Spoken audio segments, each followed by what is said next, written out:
seats. Wait, the House, I mean the Congress and the Senate? I mean the House, whatever. No, Oh, Congress doesn't gain anything right now.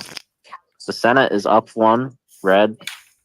oh, Uh, Congress yeah. doesn't coincide, but the Senate does? Congress is life term.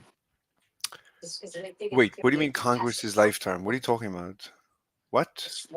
Congressmen and women serve life terms. No, they don't. That's the Supreme Court only. Is What that do you, true? yeah. The House. What are they? 12 years? Is it 12 years or 8? No, Term. everybody's 4 years, but every 2 years there's like a House, and every 2 years there's a Senate, and it coincides sometimes. Sometimes it doesn't. I don't know. I'm just that as far as I know, only Supreme Court are life appointed. I mean, all judges. No, all judges are. They have 10 years. I think 10 years. I don't know. Oh yeah, you said Yes, yes. Congress is Senate. Yeah, they are up in Congress. Yes, But both houses, or because I know both right. both Oh, chambers. both chambers. That's good. So I hope Yeah, Trump Senate and House does. are up. I hope Trump changes the laws instead of just changing, regulations. I mean, regulations is good, but he should actually like destroy a lot of departments and a lot of regulatory bodies. Yes, Basically, all of them. They that's should. why Kamala can't win because Kamala's gonna turn this place into a statist hellscape. Yes, yes. That's why I dislike that. I mean, one of my dislikes of Mr. Yaron Brooks is his adamant antagonism towards Trump. I don't get it. I just don't get it. Like he's pro-Israel, but when it comes to Trump, he's anti-Trump. It's like you do realize that Trump is a defender of Israel more than Boo Boo Bibi Baba. Yeah, more than Kamala. Oh, for sure. She's a legit anti-Semite, in my opinion. She could have selected your governor, but he's Jewish. So I understand that that's why she did. Oh, Wolf. I guess I understand that he's like a Yeah, Wolf Jew. is governor. Anyway, nevertheless.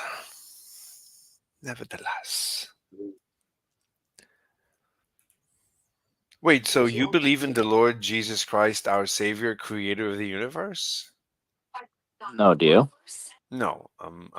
Did you ever read his writings? No, because Jesus didn't have any writings. Hmm, fascinating. How do you know that? How do you know that? I'm assuming you'd be referring to the Bible as being his writings, but the Bible was written by men, not God. You don't believe that Jesus created the universe? Jesus didn't. Well, I mean, it's a Trinity, right? So it doesn't make sense. The Christian religion doesn't make sense. Oh, really? What about quantum entanglement? Um, I cannot disclose that information. I see. Did you see how quickly Stallion ran away from me when I started like discussing entanglement? When I say Stallion, stallion, I mean, you know who I mean. I sea mean, lion. yeah. I wasn't in there when it happened. I was Oh, too busy you. on call with my friends talking about the election, how it's going to be stolen from us. That is still unfortunately very likely. We shall see. Wait, do you believe that the election of the previous time with the Biden? No, I was joking Mm. about it being stolen. It was never stolen in the first place. So I actually believe it was stolen, but not the way Trump presents it. It definitely was stolen, but not the way he says it was. I don't think it was. I don't think ballots. I don't think there was actual cheating in the counting or in the ballots. The cheating was the fact that there was a legitimate collusion against Trump, a collusion between the elites. The elites colluded against Trump in a way that I think is illegal. You The, mean the Kamala coup? no, I mean, when Trump was running against Joe Biden, so Joe Biden, so the deep state, of course, prefers Joe Biden over Trump. I'm assuming you're familiar with our great president that won with the most popular vote, whose name is Joe Biden. Mm-hmm. Therefore, so I think that Trump had a legitimacy to stay in the White House and declare an emergency, and because Trump swore allegiance to the Constitution, not to anyone else. He swore to defend the Constitution, and I think the Constitution is under attack and was under attack by the deep state and the elites. So he certainly would have had a case. If that's the case he would have made, that's a legitimate case. And I think that's the way he should have gone, because basically that's what happened. There was just like they say that there was a collusion with the Russians. Well, I don't know if there was a collusion with the Russians, but perhaps also with the Russians against Trump and maybe other foreign governments against Trump, but certainly enemies within, right? Trump is sworn to defend the Constitution against enemies out, but also enemies within. And I Yep. feel that what happened, we saw with Joe Biden's young son with the big pinayettes. What's his name? Hunter Biden. So Hunter Biden, there was a laptop, and we know that literally the FBI was involved in covering up and basically forcing the social networks to hide the information from the public. And there was actually, people were asked, there was a poll done right after, and people said, "What are you talking about? If I would have known this, of course I would have not voted for Joe Biden." Nevertheless, anyway, so that's a case I would have made were I to be Trump.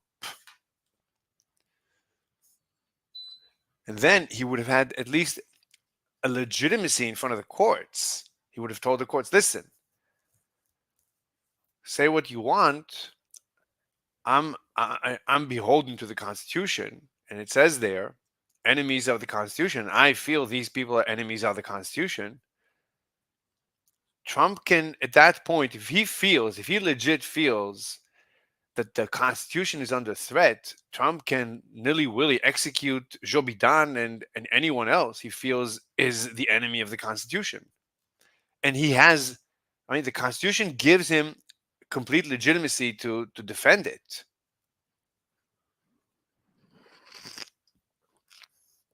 As crazy as that may seem, that is legal.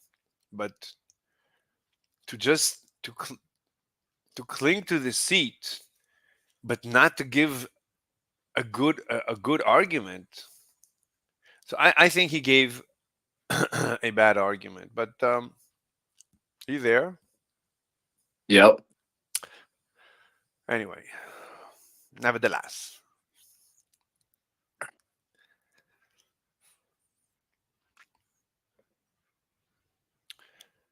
So, do you want to share a stream that you're watching? Do you want to flip channels and then share Oh, of what? of the live streams and other creators who are live streaming the consequences of the elections? You want to do that? I'm just looking at Google AP Associated Press. Good. Share it. Share it. I want to see it. I can't share. I'm on my phone, so I'm on my phone. So I see. Okay, I will therefore share it because sharing is caring. that's true. When are Yeah. they going to call North Carolina and Georgia? What's going on here? It doesn't. Wait. Once they call, it's over. It's definite. They can't. No, it's it just makes the map look prettier. I see. Well, nevertheless.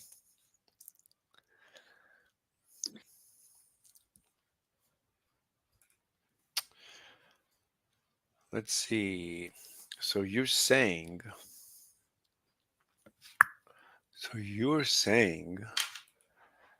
You're saying. Let me open the YouTube. All right. So Trump is Mm-hmm. 16 times 2 plus 198 is 230 plus 6 plus Iowa 6 plus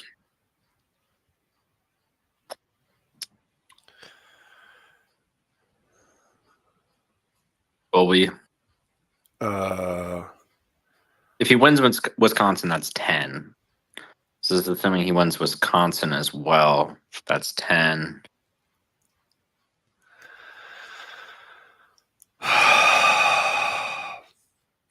Then it would be up to that's 250 votes if he wins Wisconsin right now. So he would have 252 votes, which means that if he won PA, he would win. Or if he won Michigan, or Minnesota. Oh, they called. What are they called right now? South Carolina. Yeah, which way? red. Mm. So Dumbala Harris is at 112, and Trump is at 204. I see.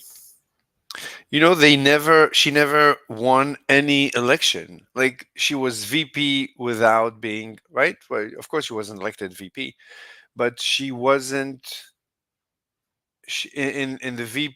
I mean, in the presidential with Joe Biden, she lost. Like, she was last.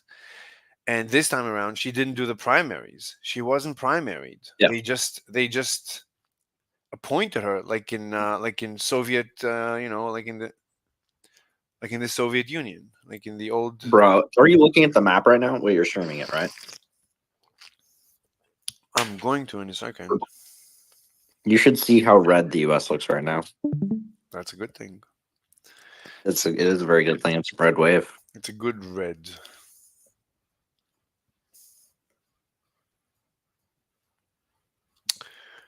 It's a very good red. Okay, I see. Let me see. Let me see somebody who's showing red. Oh, wow. Oh my God. Yeah, but we Wait, don't have. just look up election on Google. I'm looking live. Google. I'm doing YouTube. I'm watching YouTube, and I click on live, so I watch all the live. Yeah, but it's out of date. No, it's live. It's live. People No, showing. no, no. Just look up, Mhm. Mr. Slave. Just look up election on Google. Okay, election. I don't have Google. I have Brave. Huh? Oh, should be fine.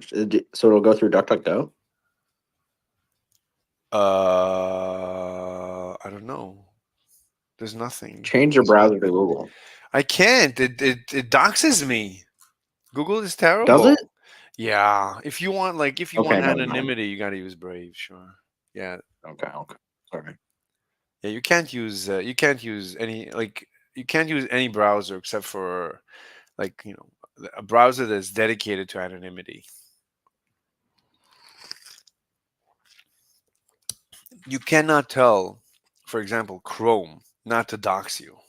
There's no such thing. Whereas Brave, that's the default, not to dox you. It's over for the.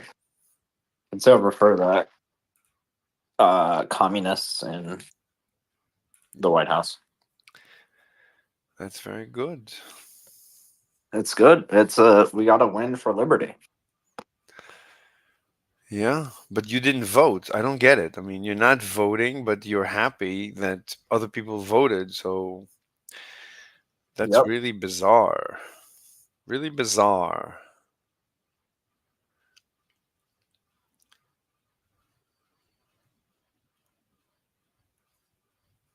bizarre.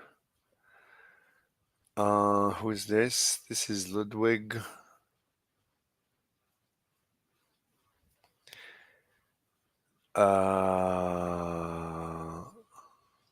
Congressional red is winning. That's good. Who's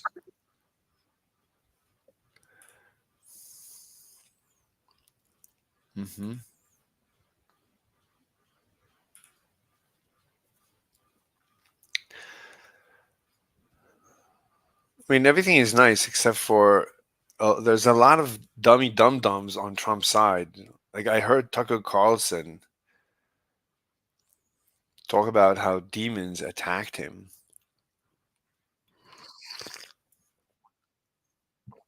I'll see you. I'll see you. Bye.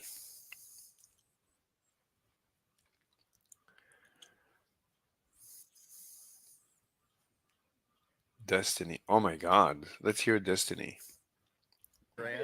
How we just have to win 3 coin flips. That's easy. What is that? 17.5%?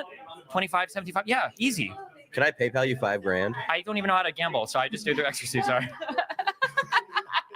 I don't trust him with my money. You could send Felix your 5K. He's gonna spend it on fucking toys. He'd put it in for you, for Spend it sure. on Legos. I might spend it on Legos. Legos and cupcakes And ketamine. and ketamine. That's a weird mix. That's how you know you're an adult. You're Legos, what? cupcakes, and ketamine. So you know you're Signs what? of true adulting. Yeah. I'm an adult. I'm an adult. Yeah. I'm an adult. I definitely am drinking this alcohol. More like adult because you're stupid. I'm getting more whiskey. Okay. All right, let's do a okay. Oh boy! Listen, I don't. They're just crazy over there. You just want What to just check in with happened? everyone Mainstream again? media You just gotta lying check again. in. Check in on Voss. Check in on the Young Turks. Check in on Josiah. I need to know if they've recovered. Oh shit! How is it worse every time? How is What how is Nick going Fuentes on? doing? Where does he stream? Check in on him. Look at Wisconsin. Look at it. Do I need to right now? Do we have a name? Just look at it. It's okay. It's okay. We still got to. Yeah, no, that's still. It's the same as it was before. We're good. We're good. It's still a toss up. Hold on. We got to decide. Like and subscribe. Like and subscribe. Roll the credits. Oh man. Georgia was called. Somebody said Georgia was called. Dude, they're way behind. He's about to have a brutal fucking morning. I need to see how they react to Georgia being called. We didn't need Georgia. We don't need Georgia. I just want to know how they feel about it. When we come back from break, it will They're going on break. definitely. That's how bad it be is. With, and they're coming back from break in 45 seconds. So The question is, He's having a if you bad time. assume They're alone in their house, California- sweating their fucking balls off. He's like, well, We're going on break. Washington, Listen, in like, 2020, assume the Trump is winning deep at this point, blue. okay? So Then You what? where does Trump stand? the Red Mirage, okay? The Red Mirage, okay? Okay, how are we doing, Lakeman? Come on, Lickman. all right. Oh boy. Oh, Loner Box is here. It's okay. They just had to rescue all those ballots that were set on fire. He's a that a good sound? guy. Yeah. I Sure, love like it's a Loner great Hey, Box. just boy. He attacks the anti-Semites like crazy. He's a pro. He's I hope not you stocked up on Israel. toilet paper He's and tapping water. out of the everyone. keys. Those are the That's best. Those People are the gonna meanest. start They're gonna hoarding. mean Like 3% baddest. reporting, 2 to 3% reporting. Barely.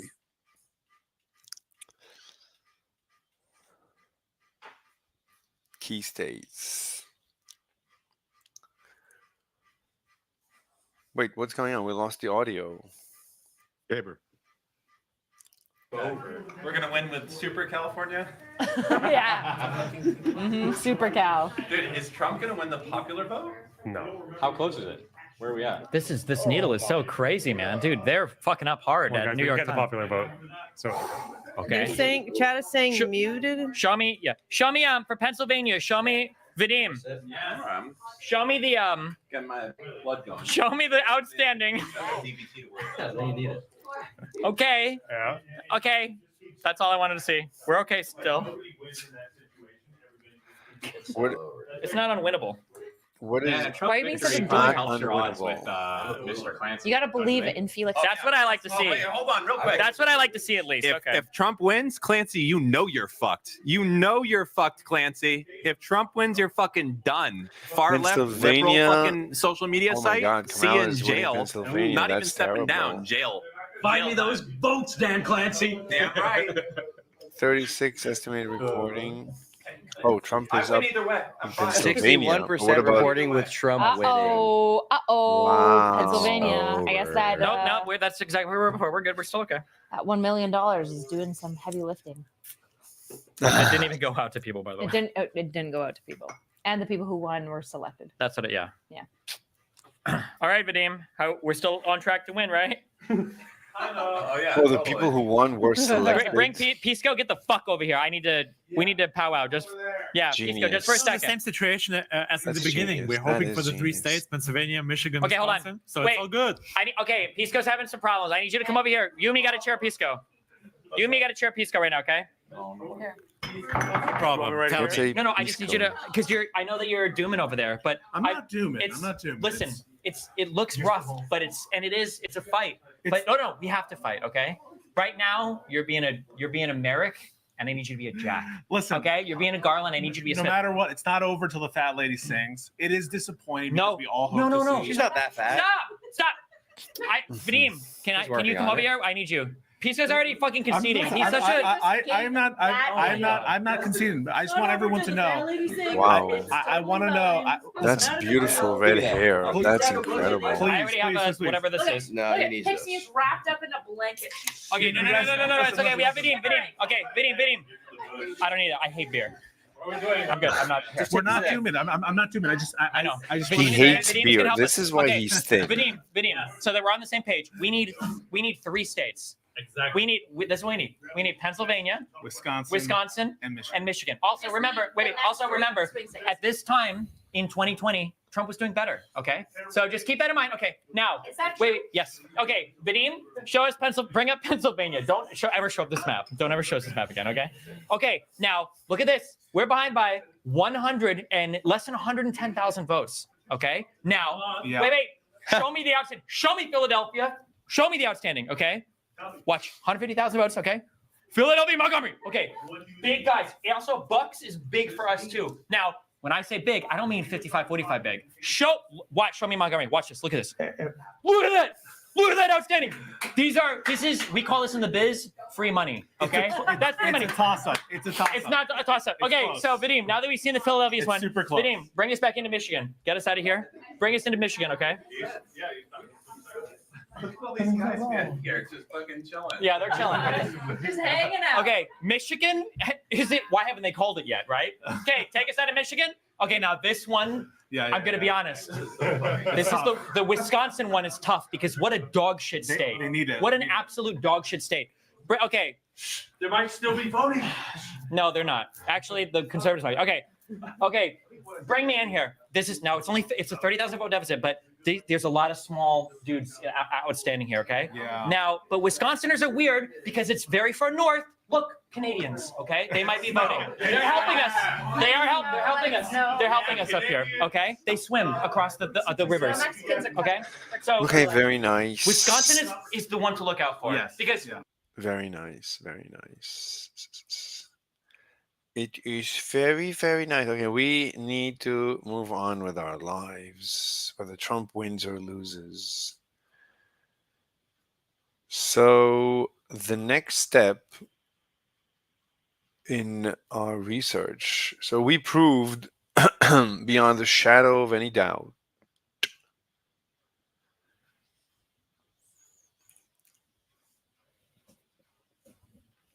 So we wrote this software and we ran it and it's perfect. So we're able to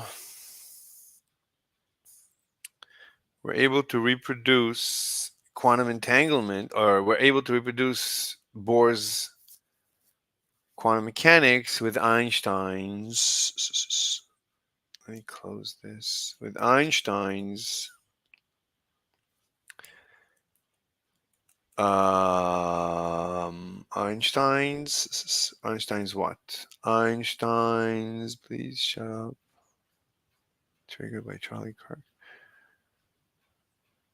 With Einstein's hidden variables. So hidden variables.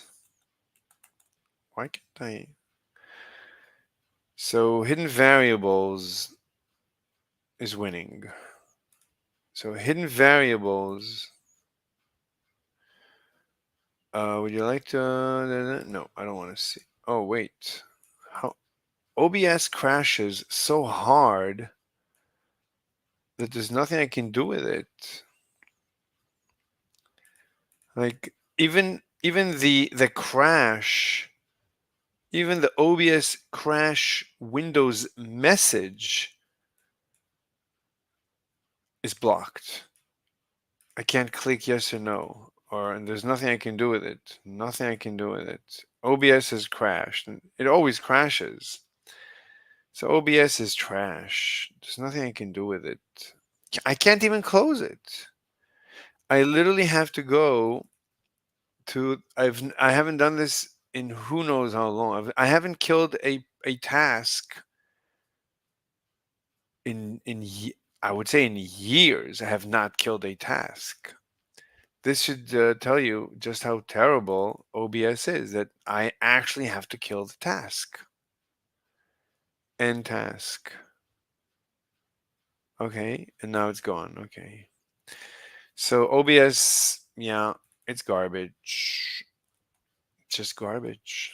Standard garbage. Standard issue garbage. Nevertheless. So the most important accomplishment thus far, I mean, oh, hi, 2 people watching. That's good. Well, one of them is me, and the other one is also me, so it's possible no one is watching.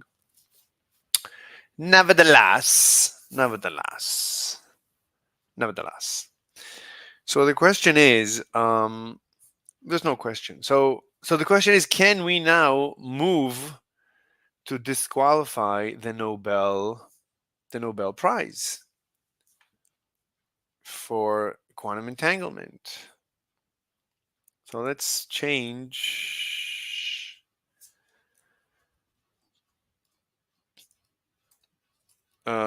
Let's try to disprove Bell's theorem using a software simulation. So let's try to disprove Bell's theorem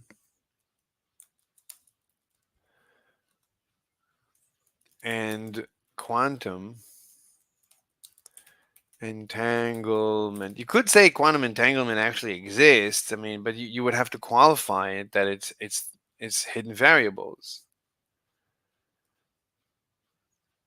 So using a software simulation and Einstein's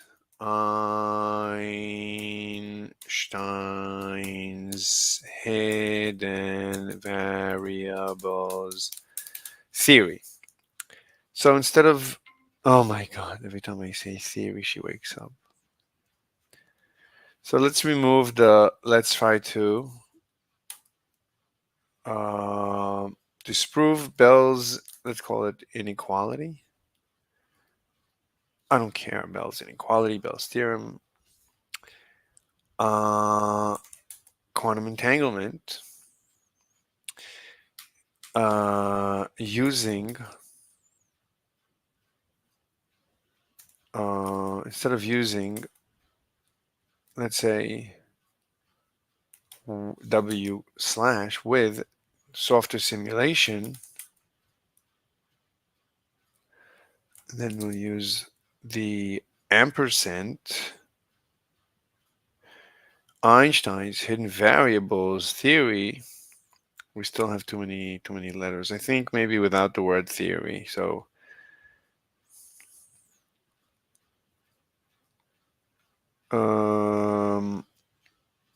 disprove Bell's theorem, quantum entanglement with software simulation, and Einstein's hidden variables theory. Too many letters. I need to get rid of one word. Disprove. What's another word for disprove? I don't know. Disprove Bell's theorem, quantum entanglement with software simulation, and Einstein's hidden variables theory. Hidden variables theory. Every word here is critical. Disprove Bell's theorem, quantum entanglement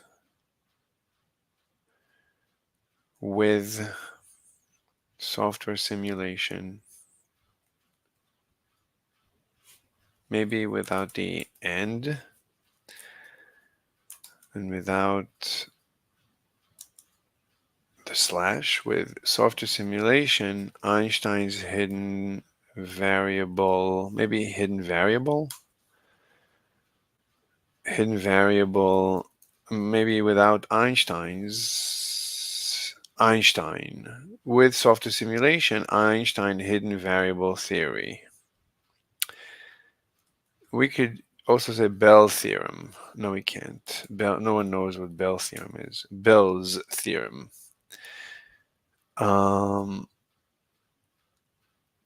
Disprove. Well, we need to say disproving.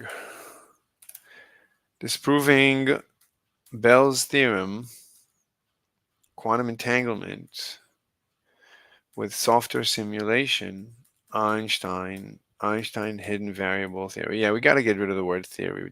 We just don't have room for it. It's fine. No one knows it as such. So disproving Bell's theorem, quantum entanglement with, so we have with software simulation and Einstein. It's perfect now. Einstein's hidden variables. No, we don't have enough room for the word hidden variables. So we have one letter too many. Disproving Bell's theorem. What about the word inequality? Is that would that take less space? Inequality. Okay, that's 104. Theorem. Oh, theorem is much shorter than inequality.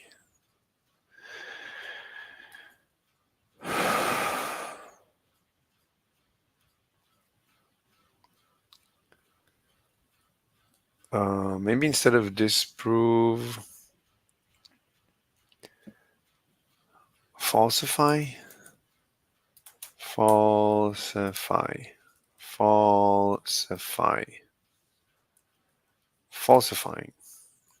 One letter too many. So falsify.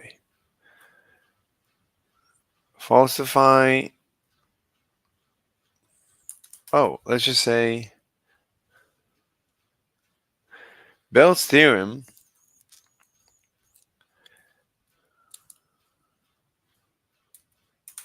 false question mark is Bell's theorem false. Is Bell's theorem false?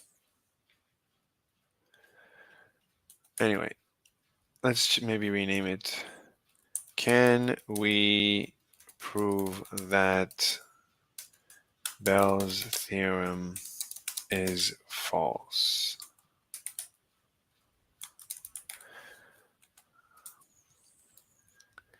So now let's add the rest of it. So can we prove Bell's theorem is false?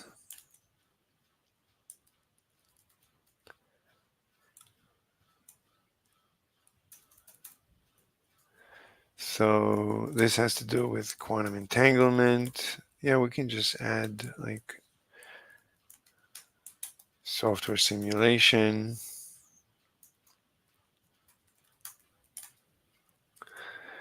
Einstein's hidden variables. We can remove maybe Einstein. Hidden variables. Quantum entanglement.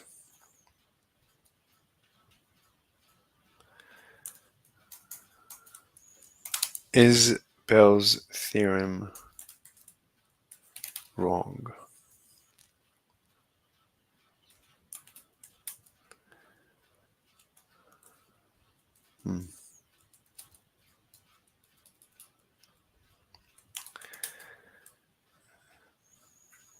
Okay. Is Bell's theorem wrong? That's good. That's actually like very catchy.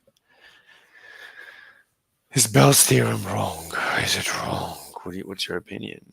Well, my opinion, it must be wrong. And I don't think anyone understands it. And I don't think anyone.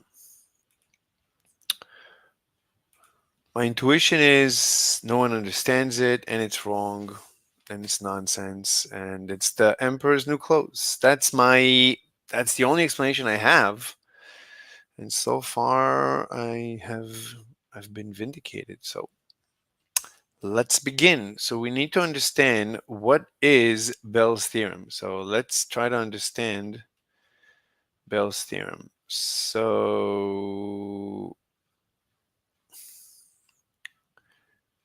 share this tab. Let's see what's going on with the election. Pennsylvania's 1 and Michigan is 1. Okay? Do you agree with that, Prisco? All right. Typical. Okay. We need. What, 5 ways to get in? What? There's 5 ways to win still? Yeah, there's 5 ways to win, buddy. We think 5, right? It's just pet the mouse, Lenny. Okay? Lenny. Oh, wow. Can you It call Oregon hasn't and Washington for us? changed. I just want to see, please. Can you just put some numbers up? 0%. Michigan not counting the votes. Oh my god, my tummy hurts. Oh, look. Yeah, that's cool. My tummy hurts. My tummy hurts. Oh. Don't care. We don't need DC. It doesn't even count.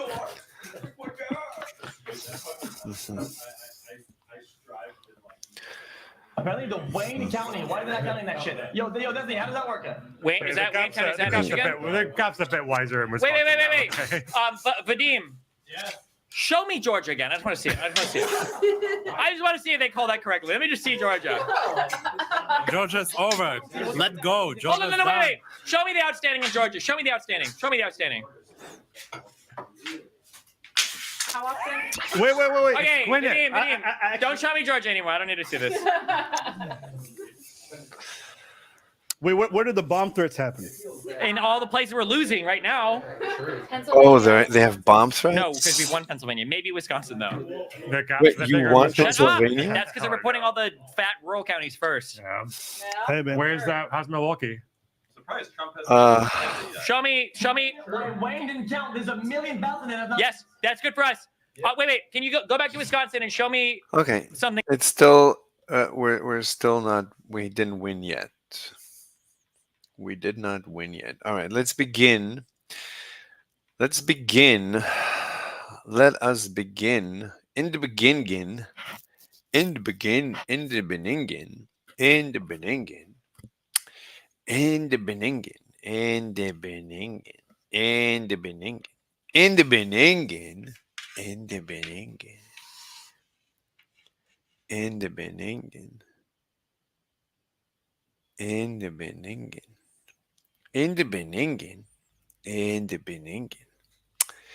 All right. So, what do we got?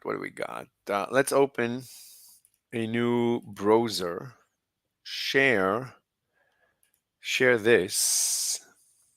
Job hunting. Why is it so hard to find a job? Very good. North Korean. Okay. Live. Okay. Presidential. All right.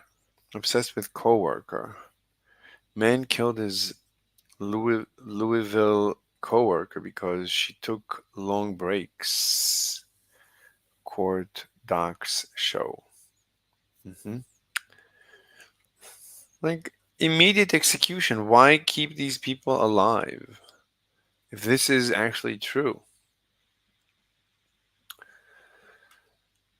Trading strategies. Interesting. 12 minutes. That's interesting. Election results. All right, interesting. So it seems like, let's see, decision desk here. Hit the old refresh. Yeah, this has Trump again at 81.7%. Oh my god. Okay, very cool, guys. For what? Yeah, they've called, looks like they called Georgia for him. They call something else? No. not Oh, yet. the win chance. The total win chance. Okay. Look, until it's over, it's not over. Physics Hi, with I was just Sabine. watching Sabina's. Oh, that's interesting. Sabina's talking. Her name is about Sabine. the She keeps principle saying, of "My name is research. Sabine." And you often see a diagram Sabina. like this in physics books. Well, usually they're better than this because I didn't draw straight lines. But Oh these my are supposed to god! be But two why is straight he lines speaking with so a low? kink He's a in low the speaker. corner here. That's supposed to be straight, and that's supposed to be straight. And you say, what is the path that the light takes from A to B when it's moving from air to water? I don't care. And I don't care. It's not important. What else we got? Oh my god! Yeah. Oh my god! Jesus Christ.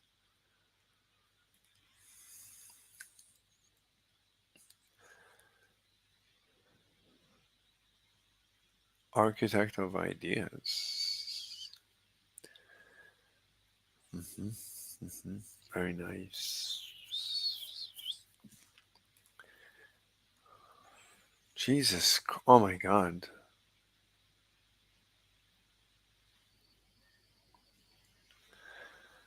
Wife accused of plotting husband's murder with family. Shockingly stupid. Wow. 90% Trump is winning. I just got a thing on my phone. What trauma have my kids felt in this? That's my part in the family disease of parental alienation. This girl is pregnant and she's in a war zone and she's running for her life. And there's gunfire and the sounds of bombs all around her. And all she wants to do is get home safely. So the girl, let's call her Sham. She's 15. She lives at home with her parents. VP at New Mexico's largest newspaper loses job. Dollarization. This country is switching to US dollars. Argentina. That's going to be very interesting in the long run. I think other countries, once Millet fulfills his prophecy, and everybody realizes how great dollarization is, other countries are soon to follow, and that's going to strengthen the Western alliance. This is sorry for not uploading. My life fell apart. What? Hi. It's been a while. You may have noticed that in the last 6 months, I've only put up one video, and that video I had to get up because I had a pre-existing contract that I had to stick to. Now, I am not exactly the world's most consistent YouTuber. I was at university for 3 years, and that meant that my uploads were few and far between because I was trying to get a degree. But I graduated in summer last year, and all I kept saying on my Twitch streams was that I was really excited to give YouTube a proper go again. That obviously didn't happen. And I kind of just want to talk a bit about why. I am now going to talk quite openly about mental health as well as some pretty traumatic things that happened. That's very interesting. So YouTube, like creators in general, are insane, are mentally insane. Hey guys, I'm not working to survive. Okay. porn. Yeah. Okay, so let's find a video that explains, that explicates Bell's theorem. So we need to understand Bell's theorem. What the hell did he say? The lamp will look lighter. That's interesting. Can we reproduce? Can we reproduce this thing? That would be very interesting if we could reproduce this. That would be interesting. But I would have to actually reproduce it. I would have to reproduce this experiment. The lamp will look, which is not easy. But I'm sure it's possible. The question is, will I be able to do it? Like, this is, as I explained, this is like Penn and Teller watching a magic trick and reverse engineering the magic trick. It takes time. As long as you are assuming that there is no real magic, that whatever the magician is doing is some sleight of hand, then you can figure it out. And by the way, higher IQ people are more susceptible to sleight of hand, to magic. There's a couple who are neuroscientists, and that's all they do. They just study magicians and magic tricks. And I think they've become themselves magicians in order to really understand this phenomenon. And they claim, as far as I remember, that higher IQ is correlated to susceptibility to magic tricks. That higher IQ actually have a tendency to believe in magic more than a normal person. Let's see if I can find it.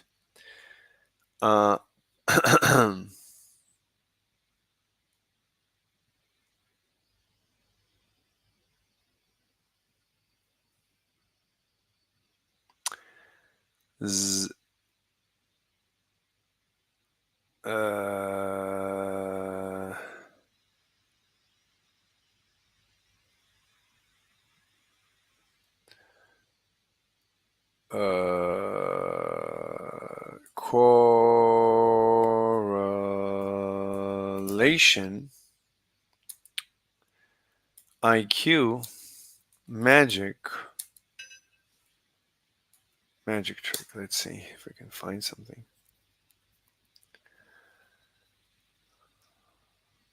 But this is neuroscience.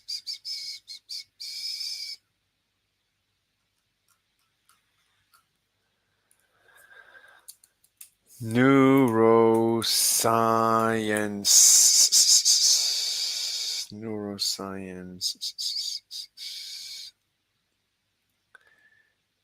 Whose show was this on? This was on Paul's. What's Paul's show? Paul is Brain Matters, right?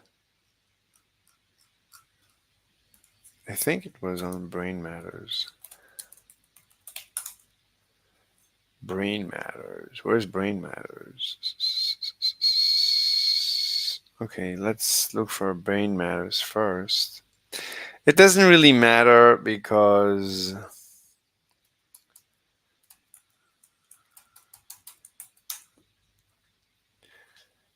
Brain Matters lower brain structure?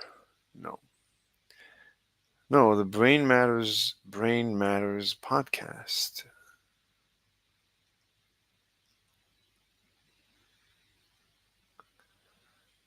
Where's Brain Matters? Is this particular topic? No, that's not it. Brain Matters. Wait, what? Okay, so let's, I don't know, oops.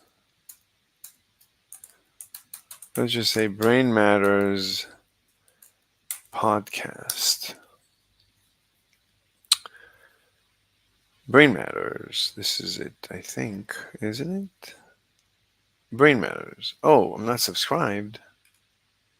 Well, there you go. Brain matters.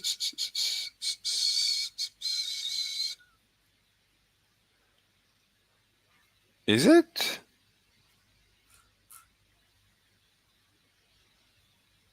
Brain matters. No, brain matters film.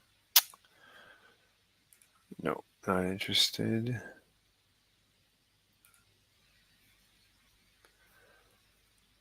Brain matters. What's going on?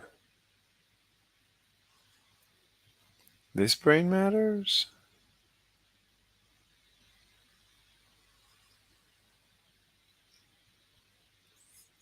Where is this? What's going on? What am I missing? He starts every show by saying, "Hi, this is Paul. The music is by..." Forgot the name. I haven't watched Brain Matters in a very long time, but where's the channel? So let's write channel. Brain Matters channel. That's not it. Unless he changed the logo. Is it Brain Matters?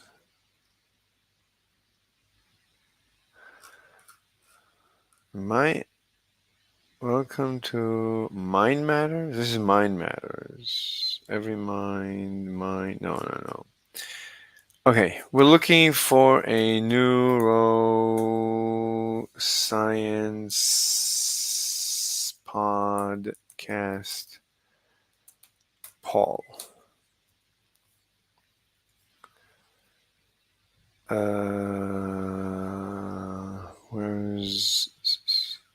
Why can't I find it?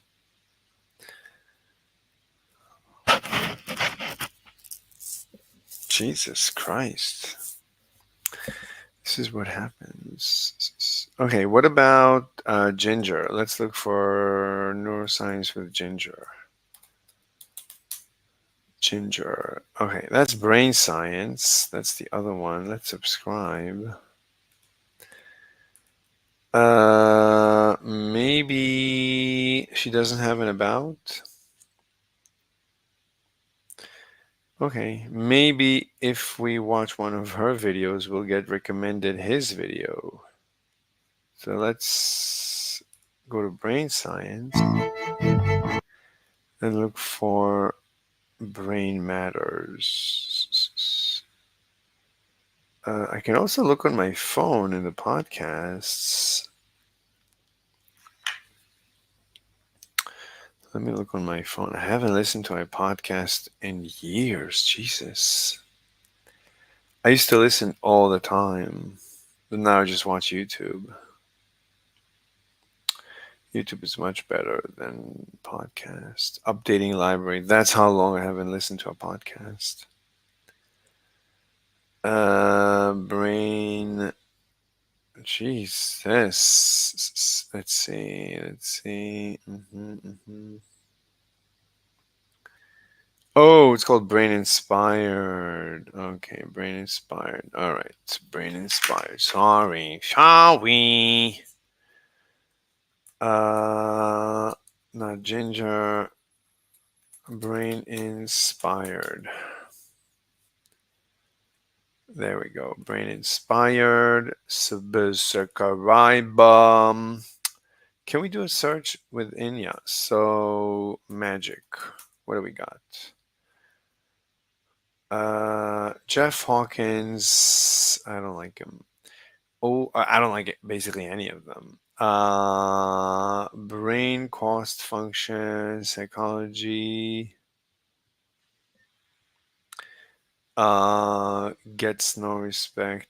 Dopamine keeps getting more interesting. Jane, evolving altruism. Drifting, neural dynamics, the path, generative, neural,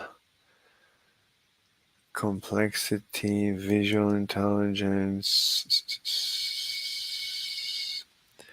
Just looking for the word magic. Let's look for the word magic. No. No, there's no magic. So maybe it was on Ginger's show? Maybe.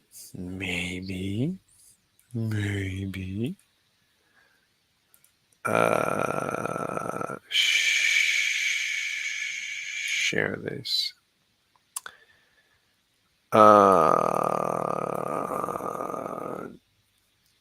Let's go back. Oh, we can't. So what was it? It was Ginger. What was it?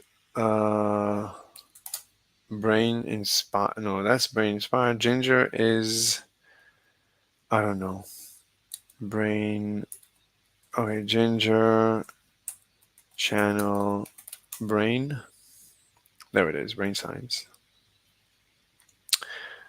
Search magic. Okay, now we can do control. Oh, magic. Magic is a tool for understanding the brain. This episode is an encore presentation of an interview with neuroscientists Stephen L. Macknick and Susanna Martinez Condi. We talk about their international bestseller, Sleights of Mind. Maybe this is the one?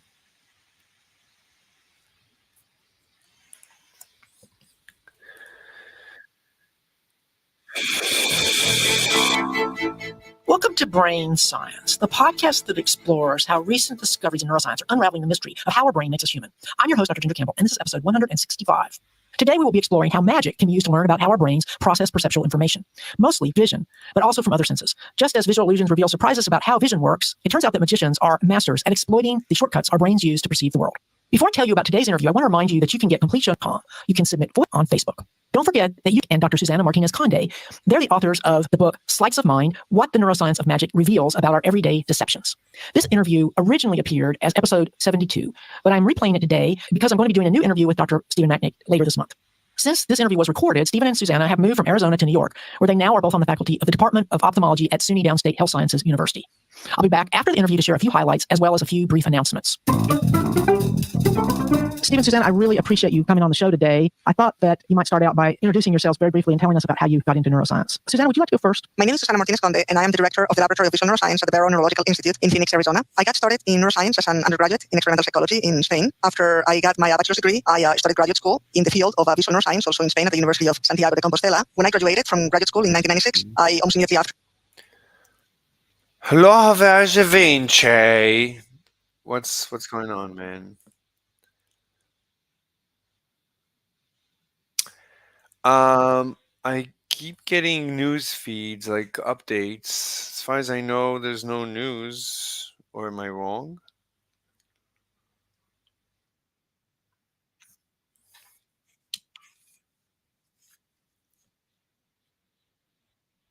What?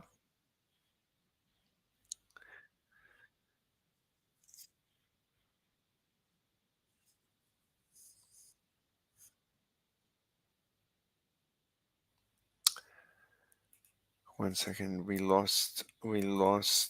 So, but there's no final. It's not final. So we don't know. It's still a toss-up. Yeah, exactly. Yeah, it is. Wait 1 second. There's been a lot of bomb threats apparently, and yeah, some of these areas of bomb threats, so they're being evacuated so they can be searched and stuff, and then they need to get a judge's approval to extend the time for like counting the votes or casting the votes or whatever, and that's being challenged. It's in places where Trump is leading or Trump is losing it, or it doesn't matter. I don't know the exact areas, but I think it's probably in places where Trump is losing. Wait, what? Where Trump is losing, they have bomb threats? Yeah. What do you mean? Yeah, you sure? You're guessing? I don't. Sorry, not where he's losing, but where he can, where they would normally vote, like blue or whatever, like black areas or something. So that means where Trump is winning, they have bomb threats. No, I don't know what you mean. It's the having cast of the vote neither is winning. That's what I'm trying to say. What? No, in areas where like they're voting. Phone? I don't like it doesn't. I don't know who's winning in the beginning, right? Like it depends on, like Georgia. I guess Trump might be winning right now in Georgia, but I don't know. Like since they haven't counted yet. Mm-hmm. Anyway, so yesterday, were you here when I finally finished the program and we got the results that we were looking for? No, you sent me a link about it, but I didn't check it out. So what happened? There, you can look at the image. Let me see. Is there an image? Let me copy paste just the image, so we have just the image. So the image. Here's the image. What do you understand from this image? Quantum entanglement spin experiment results. Count 50,000. Up, down, down, up. Measurement outcome. Right. So when one is pointing up, the other one is pointing down, or one is pointing down, the other is pointing up. Is that right? Right, but it's 100% coincident over 100,000. So you run this experiment 100,000 times, and 100% of the times, or you never get 0% of the time do you get up, up, and down, down. Sure. What do you mean, sure? This disproves. Well, that makes sense. Yeah. What do you mean that makes sense? This I mean, is. if they're in. Mm-hmm. Based on what you've told me about mm-hmm. the things, particles or whatever, mm-hmm. have to be in opposite positions, then this makes sense. I got it. Yeah, but this is a computer simulation. Okay, well, the computer only simulates what you tell it to simulate. Like, I don't. Sure, but it's supposed to be impossible. What do you mean? If I'm able to simulate something, then of course it's possible for it to occur in reality. I'm simulating something simple. I'm simulating two particles. I'm giving them opposite spins and a hidden variable, and then I'm sending them off. They don't talk to each other, but they always get opposite measurements, even though the measurement is probabilistic. The measurement itself is a flip of a coin, but they both get the same flip of the coin without communicating. Okay, so it's a magic. You're saying quantum entanglement does exist, or what? Like, no, obviously not. I mean, if I'm able to replicate it in a computer simulation, then obviously it's a magic trick. It's exactly. I'm not following. So I create two particles with opposite spins. Sure. I send them off to separate places. And then I measure each one. When I measure each one separately, let's say they're not entangled. Let's say I create one particle that is spinning. If I create one particle that is spinning, it's 50-50. I can never guess how it's going to measure. The measurement is 50-50. Maybe we should do that too. Maybe we should add to the code. First, let's run it by itself and see that it's 50-50. That would be, we should show that. That's a good point. But let's assume that we show that when we test a single particle, then 50% of the, I mean, you could see that actually here, because we're always measuring particle 1 and then particle 2. And 50% of the time, we're getting up, down, and 50% of the time, we're getting down, up. That means each particle is measured 50% of the time up and 50% down. But when we're measuring them together, they always have opposite results. But each one by itself is a flip of a coin, and they're not communicating during the measurement. So how can I how can I do this? What's the trick? Right? It's a trick. It's a magic trick. How do I do? Do you understand? No. Let me show you the video. Do you care? I was reading something else. Like, I mean, well, I don't understand like what the issue is. Like, I don't know what we're even I don't know what we're even talking about. Yeah. So some idea of quantum entanglement. You disagree with that idea somehow, and you did some simulation. The simulation doesn't even like. It's just I don't even understand what the simulation is or how it's related to the entanglement. Okay, so here is a video from Dr. Don Lincoln from Fermilab. This is a Fermilab official YouTube video, Department of Energy, European Space Agency produced. Dr. Lincoln is an experimentalist in the Fermilab accelerator, particle collider. He is a legit scientist. And in this video, he presents do I have it open?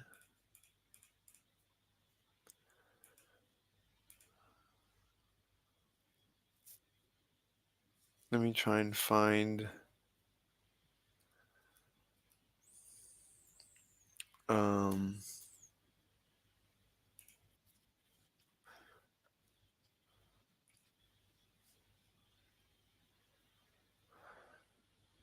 so let me I don't know what exactly to show you.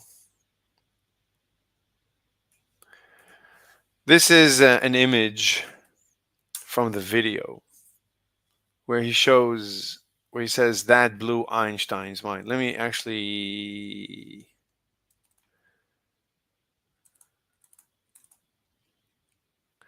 get the CC. No CC.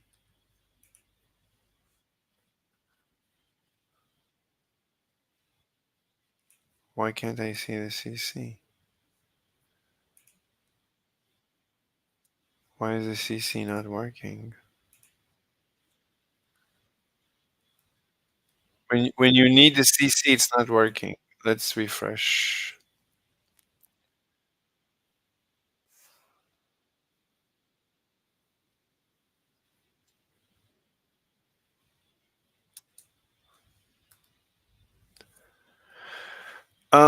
Anyway, I don't know what to show you.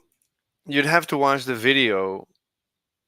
Yeah, I'll check the video out then. I'll check it out. No, but no. I'm saying, but for now, you can just believe me when I say that he claims that blew Einstein's mind. That Einstein couldn't figure out entanglement. Later in the video, he says Einstein could figure it out. Einstein said it's just hidden variables. So he's contradicting himself, but I don't know what to do with that. The point is that, have you ever heard of entanglement? Yeah. I haven't heard very much about it. I just heard that it's the same. But so yesterday we discussed superposition.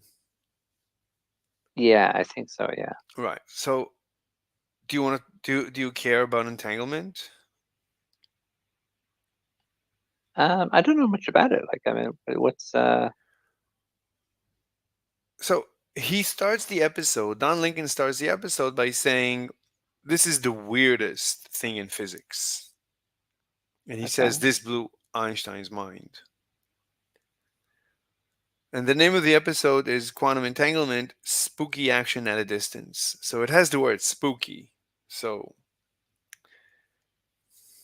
it's as close as it can come to magic.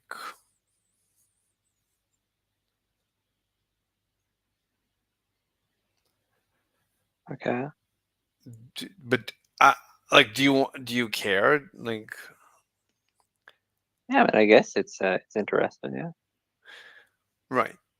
I mean, it's even worse than superposition. I mean, superposition, there's really no reason to believe in it. There's just no reason, and it makes no sense.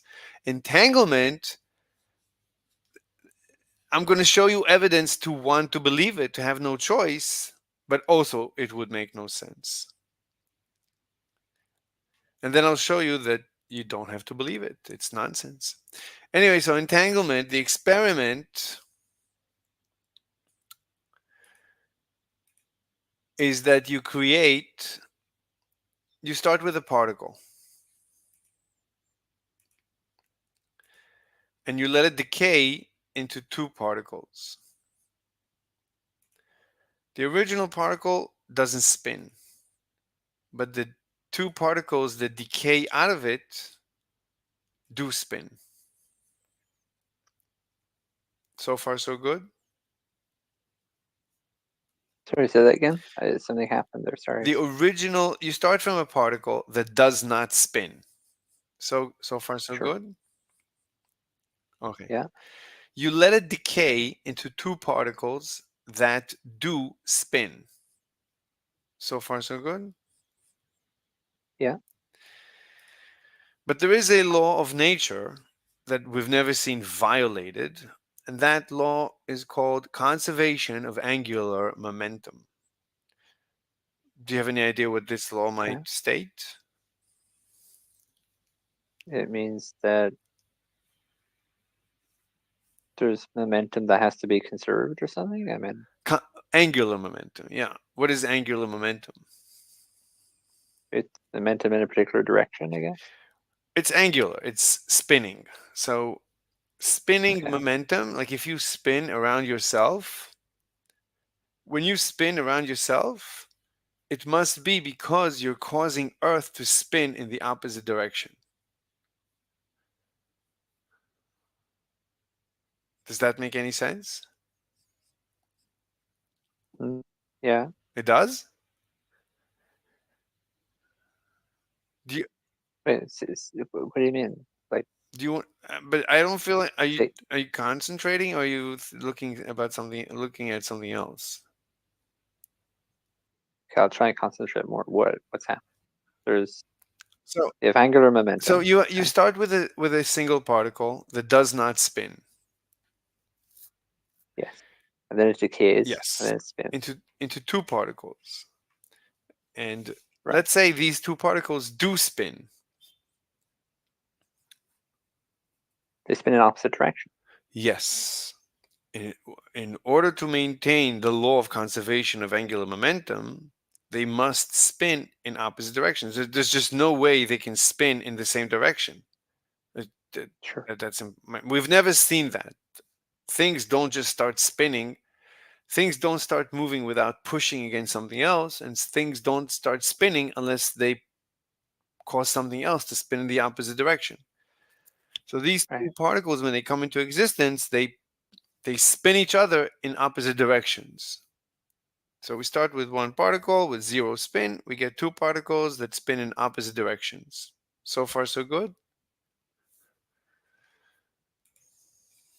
Yeah.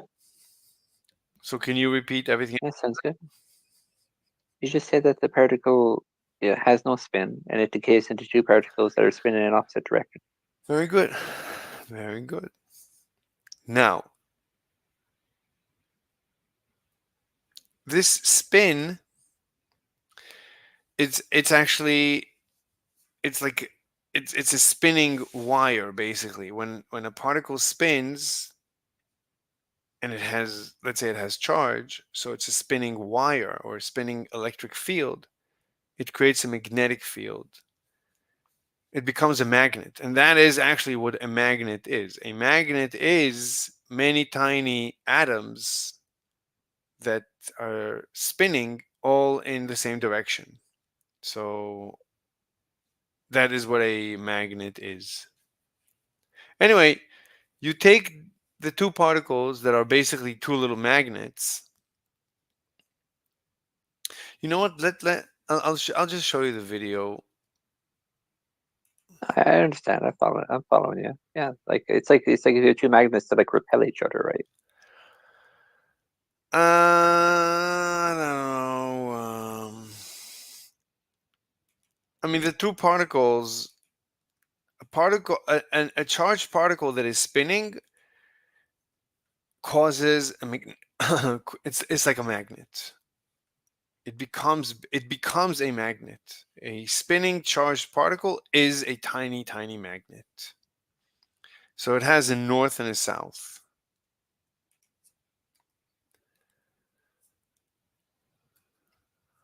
Let me see.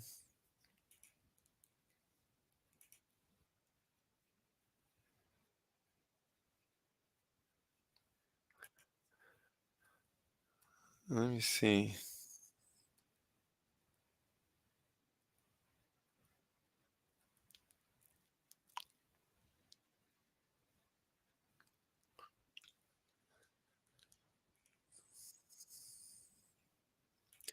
So he says, I gotta let you listen to this from the beginning. I mean, you in order to, because if I tell you that it's weird, you're gonna be okay. Who cares? But if he tells you that it blows his mind and it blew Einstein's mind, you'll see how devastating entanglement is to our understanding of the universe.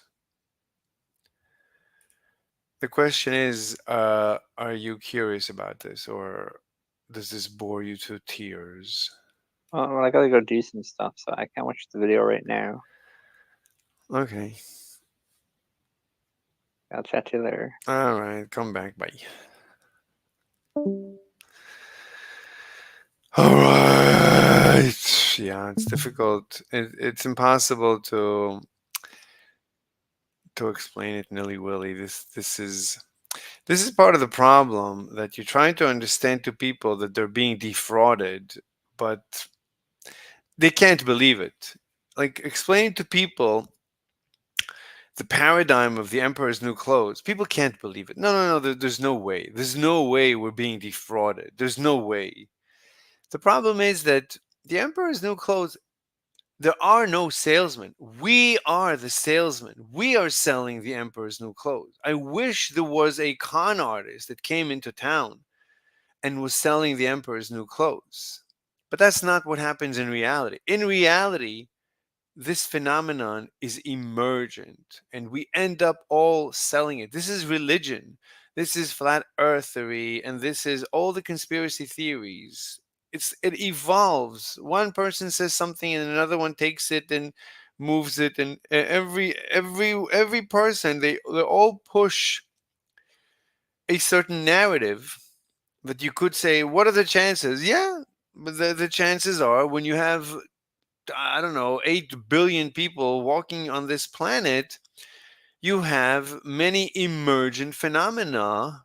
One of them is quantum entanglement. It's a social emergent phenomenon. Another one is Jesus and a God and Scientology and flat Earth, and and the list is basically endless. Every day a new conspiracy theory comes into existence. And sometimes these conspiracy theories don't skip very high power brains. For some reason, even very powerful brains fall into this trap of the emperor's new clothes. And these people, you can't convince them. It's very difficult. It's very difficult to convince them. Einstein couldn't do it. I mean, you could see he just couldn't do it. He did his best, as far as I can tell. I mean, to him, it was obvious that it's hidden variables. But maybe with this computer simulation, things will change. I don't know. I don't know. I honestly don't know. But I gotta try. I'm just curious, as always. I'm just curious.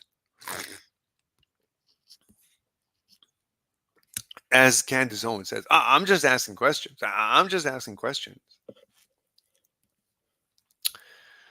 Nevertheless. Okay.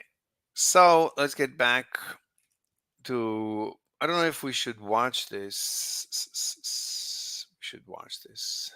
went to the US for a postdoc with David Hubel, who got the Nobel Prize in Medicine and Physiology for his discoveries in the visual system. And I was in his laboratory as a postdoc at Harvard Medical School for about 5 years. Then I moved to England, University College London, where I had my first independent faculty position with my own research program. And 7 years ago, I moved my lab from London to the Barrow, where I am now. Your focus is on vision? Yes, my training been in visual neuroscience, and that's a main core of my research program. Although in recent years, I have been getting more interested into both perceptual and cognitive aspects of our experience. How about you, Steve? So I started off as an undergraduate at the University of California, Santa Cruz, after being raised on the Hawaiian island of Maui. And I triple majored in college in psychobiology, biology, and psychology. I had a great job as a firefighter, and I wanted to stay in it as long as I could. So I kept taking on extra majors in order to stay there. So I basically just took all of the neuroscience courses UCSC had to offer. And in doing so, ended up doing a lot of research because I had a lot of time to do homework at the fire department. So I ended up doing some research and publishing it. And I got into Harvard neurobiology for graduate school, where I got my PhD with Margaret Livingstone. From there, I ended up staying at Harvard Medical School with David Hubel as a postdoc, working also on visual neurophysiology. I also did a short postdoc with Zach Mainin at Cold Spring Harbor Laboratory in New York, working on the olfactory system as well as in blood flow in microcirculation of the brain, before taking my first job at University College London, where I had my first laboratory starting at the same time Susanna did, and then we both moved back at the same time to the United States here at the Barrow Neurological Institute 7 years ago. We don't have very much time today, so I'm going to just cut right to the chase. Why are you studying magic? I mean, your book, Sleight of Mind, is the first book about the neuroscience of magic, so I've got to ask, why magic? Well, magic affords us the opportunity to use very special, very powerful cognitive illusions that magicians have developed over the centuries and millennia and take them to the laboratory. I mentioned that my background is in visual neuroscience. In the field of vision, we see very often that there is this very productive dialogue between the visual arts and the visual sciences, and oftentimes the illusions that we study in the laboratory, they have not been created by scientists. They are the work of artists, painters, sculptors, and so on, and they allow us to discover very fundamental neural principles underlying perception. In the case of magic, we can establish a similar dialogue between the arts and the sciences and look at who the artists are of cognitive illusions, and these are magicians who actually manipulate our attention and awareness every night, every show. And just as we use visual illusions to better understand the fundamentals of vision, we can use the cognitive illusions developed by magicians to get at the neural basis of our cognitive processes. In reading your book, there's a lot of focus on how magicians manipulate our brain processes, you might say. So is it just about creating illusions, or is there more to it than that? Well, I think that the fundamental thing that magicians do for us is they make the physical reality not match the perception. So in essence, it is all about illusion. And they accomplish illusions in multiple different ways. So there's different types of illusions. There's special effects. There's also optical illusions, which are like visual illusions, but they're different in that optical illusions are things that happen because of the physical reality outside. So for instance, if you take a pencil and stick it in a glass of water and it looks like it bends in the middle, it's from the refractive index of the water versus the air. It's an optical effect. It's not something happening in our brain. Even a camera would perceive it the same way. So we see optical illusions as being different from visual illusions, where visual illusions are incredible percepts that happen that don't match reality, that are due to the way our brain processes visual information. And by extension, then cognitive illusions are those cognitive illusions that happen because of processing in the cognitive circuits of our brain. And so that's really the different types of illusions that you can have. And magicians use all of these all at once, various types of sensory illusions and cognitive illusions and gimmicks and special effects in order to achieve a specific effect in a way that is very difficult to defeat from the audience's point of view. I got the impression from reading your book, the story of Richard Feynman stuck out for me. Obviously, he was a genius, and you had one story about him trying to figure out a magic trick. And he wasn't a genius. He was 120 IQ. I don't think he was a genius. I don't think anyone is a genius. Maybe a little bit. Every day, the magician would show him a different way, and so the next day he would think he had it figured out, and of course they would change the way they did it, which is a classic trick that magicians do. But I was left with the feeling that based on the way some of the magic tricks work, are smart people actually more vulnerable? It's a very good question. Some magicians think that's the case. James Randi, the amazing Randi, one of the main magicians that we have been collaborating with in the last several years, he thinks that the people that are most vulnerable to magic are those with PhDs. I'm not sure if that's true, but that seems to be the anecdotal evidence that a number of magicians have, that basically the stronger your expectations are about the world, the more these expectations are going to be played with by the magician. And I guess it's also partly that if you think that you're very smart, you may end up feeling a bit too smart and just relying on your wits a bit too much, whereas in fact we're all hardwired in the same way, and that we're all of us just as likely So it's anecdotal, so there is no evidence to fall for magic tricks, no matter what the IQ is. Yeah, I was just thinking in terms of the importance of pattern recognition and prediction, and how those work in magic, and how those are also important, at least for certain kinds of intelligence. Well, certainly it's true that... Well, I don't think it's related. I think it's groupthink, and any groupthink is susceptible. So I don't think it has anything to do. I don't think it's important. Now that I heard it again, there's no evidence. Anecdotal. That's what magicians say. That's meaningless. That's completely meaningless. So let's ignore that. Share this. Let's see what's going on. Something good on the outstanding. We need to judge our chances in Pennsylvania. That's our only remaining hope. 210,000 votes up is. Pennsylvania is 63 to 37. Is this live? Okay, but Oh, it's live. that's way better than whatever other bullshit we've seen tonight. Okay. Okay, so we only need like around 58% of the Oh my outstanding vote, I God. think. Show me That's the a top count that's outstanding there. major- Show me that in Pennsylvania. We need like 58, I think. Somebody try to do difference. this. 64, You need 57. 57%. Okay. Show me Philadelphia. Show me bigger than 57. Wait a second. Fuck. No, that's not. He's trolling. Okay, that's good. Show me number two. Show me number two. Was number two a good one, or is that one we skipped? Good. Is that number two? Okay. Okay, and then show me number three. Is donated $50. I would like to that all of us just for not. What's voting. three? Bucks in York. Give me a second. Bucks in York. Okay. Show me three. Show me three. Show Okay, me we three. don't know yet. We Okay, don't that's know. okay. We don't need him. We don't need him. It doesn't tip. Where It's last votes as well. X, it's Anything just goes Chill. It's at this close. point. Okay, fuck It's you. less Okay. It's close. It's close. Isn't It's it? still close. Well, Close. Yeah, still Okay. close. Yeah, it's And we know 85% Democrats probability always for Trump and 50% always for surprise show me the us top at two the again. end. Let me do more math. Let's do more math. Show me the top two. Show me the top two. Not saying that they actually top cheat two with outstanding ballots. Pennsylvania. It's very Let's add difficult them to up. know Let's count how many votes we because got. We need Democrats 200K all day. We do.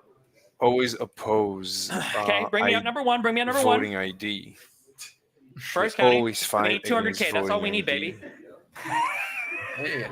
That's all we need is 200K. And someone who fights against voter ID, you have to assume he has an alternative motive. Okay, is the math correct? So 215 outstanding. There's about a 55% difference. Is that right there? Like I got 110K. Am I correct? Yeah. What? 110, 150. Okay. Okay, that's all I want to see. That it's on. Okay, I don't want to waste my time. So the question is, what is Bell's theorem? So we need to figure out Bell's theorem. So we can jump into this one as Bell's theorem. It's as good as any.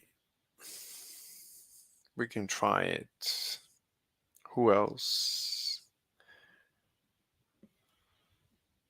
I don't know if Richard Feynman paradox. I don't think I can understand what he would say. I don't know if he understood Bell's theorem. Proof of Bell's theorem. Looking Glass from 10 years ago.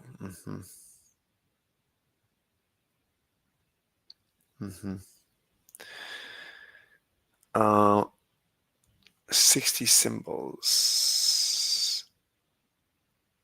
Qiskit.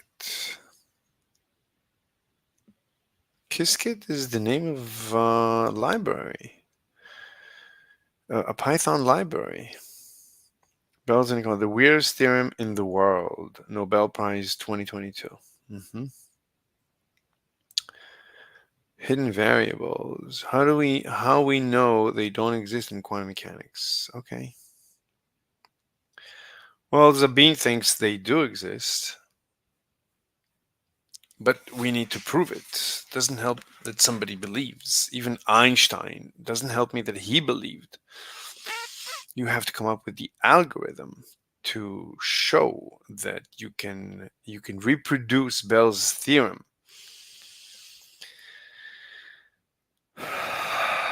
using hidden variables. Can you do that? That's Bell's theorem clearly explained.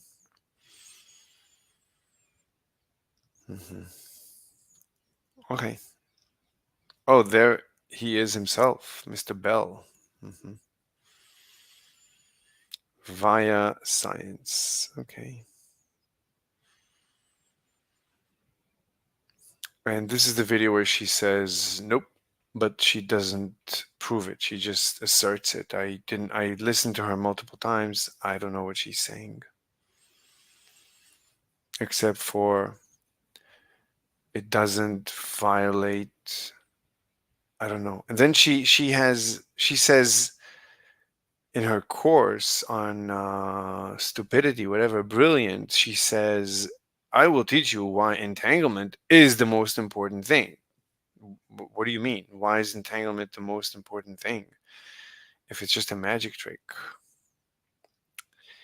So this we explained away. This is no issue. So this is behind us. This is done. He is done. So we need to do Bell's theorem. I couldn't follow his presentation of Bell. Okay. Bell's theorem. Nobody understands quantum mechanics. The Cartesian cafe.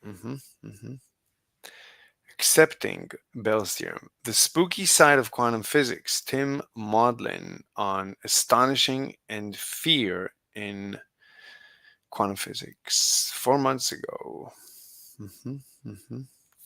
Okay, so we have our work cut out for us, that's for sure.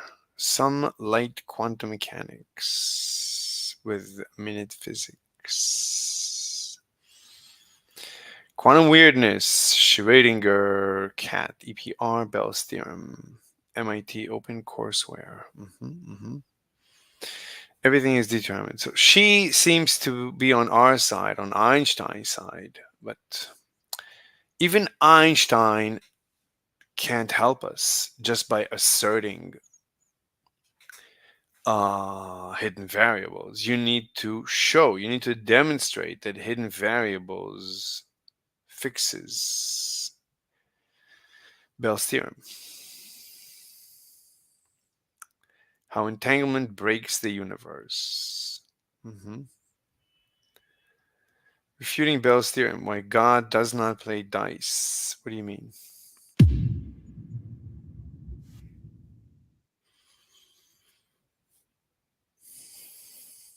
John Bell was a physicist renowned for his groundbreaking work in quantum mechanics and particle physics. Born in 1928 in Northern Ireland, Bell's contributions are primarily focused on understanding the nature of quantum entanglement and the foundations of quantum theory. One of Bell's most famous achievements is his formulation of the theorem that now bears his name, which provided a way to test the predictions of quantum mechanics against classical theories.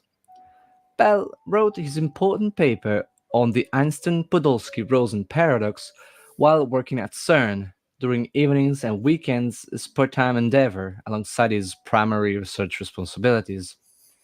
His theorem showed that certain correlations predicted by quantum mechanics cannot be explained by any theory that obeys the concepts of locality and realism as first laid out by Einstein, Podolsky, and Rosen.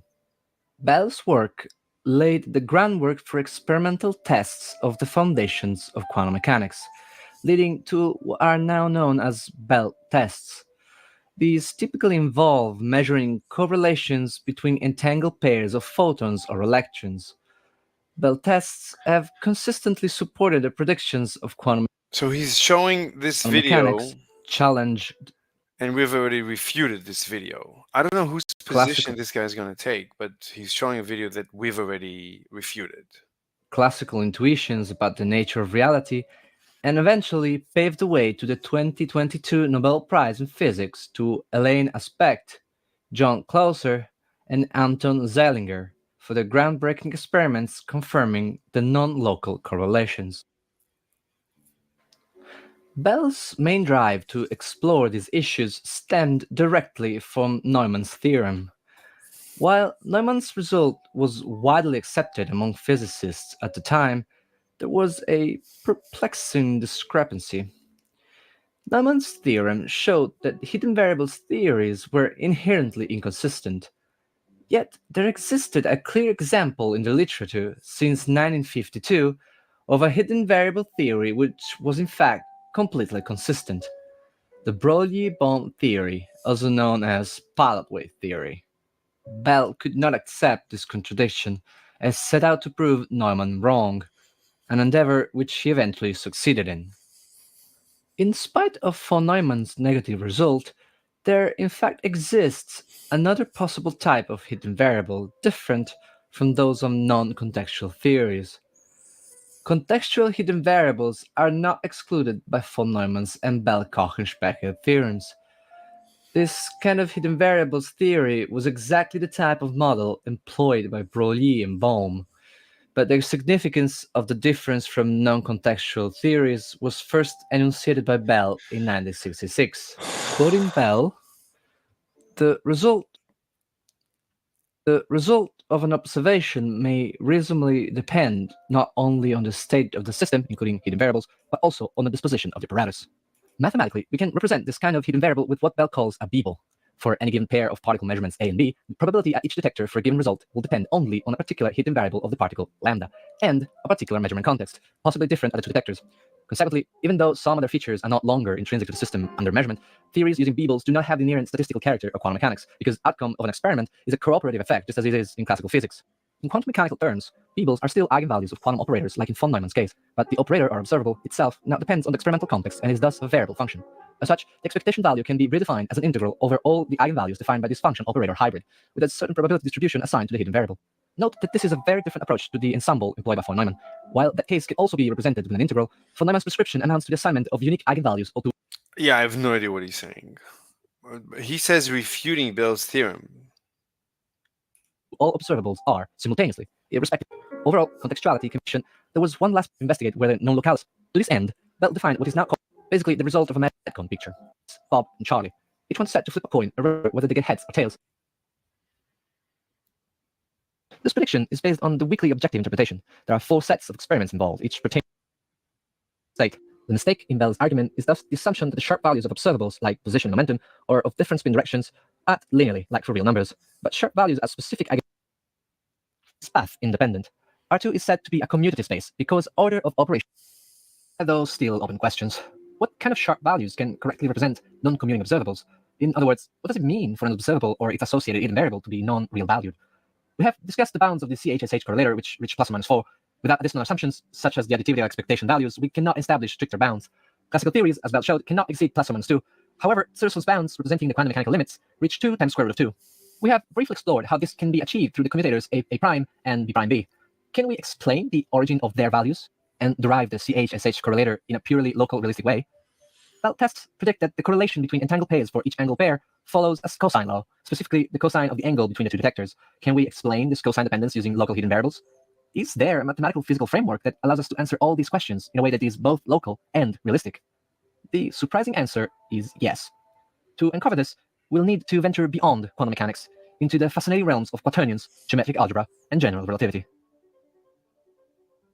If you're eager to explore further, I've included all references to the relevant papers using this video in the description. Special thanks to Dr. Joy Christian, the author of these papers, for providing invaluable insights into the true nature of reality. His contributions and answers to questions were absolutely fundamental in making of this video. Plus 1 minus 1, similar to points in R2. Each point on S2 can also be associated with a tangent vector. If we define the same functions as before on this manifold, we find quite a surprise. Using the brief. In part 2, we dive into the fascinating world of quantum mechanics as we explore Bell's theorem and its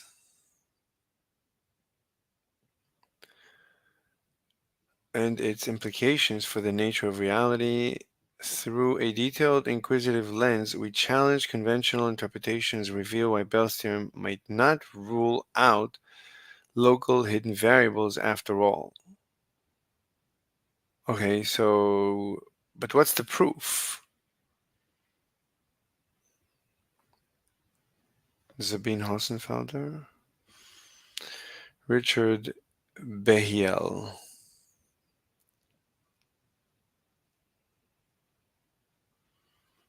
Well, it looks like Trump is winning. J. Christian Papers, disproof of Bell's theorem. So, what do you mean you disproved it? Disproofs of Bell, GHD, and Hardy type theorems and the illusion of entanglement.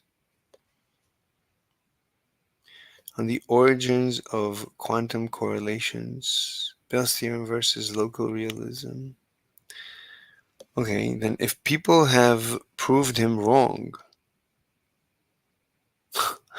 Einstein Center for Local Realistic Physics, EinsteinPhysics.org. I dedicate this video to the love of my life. I couldn't do it without you. Yeah, this video, I mean, this is very recent, and he only has 38 subscribers. Jesus Christ, this guy is like off the charts. I don't know what he's saying. Interesting. Nevertheless, anyway, okay. I mean, if people claim to have disproved it, then let's disprove it. I mean, I guess you can disprove it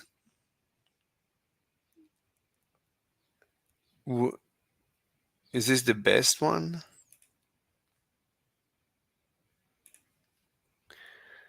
We illustrate an explicit counterexample to Bell's theorem by constructing a pair of spin variables in S3 that exactly reproduces the EPR-Bohm correlation in a manifestly local realistic manner.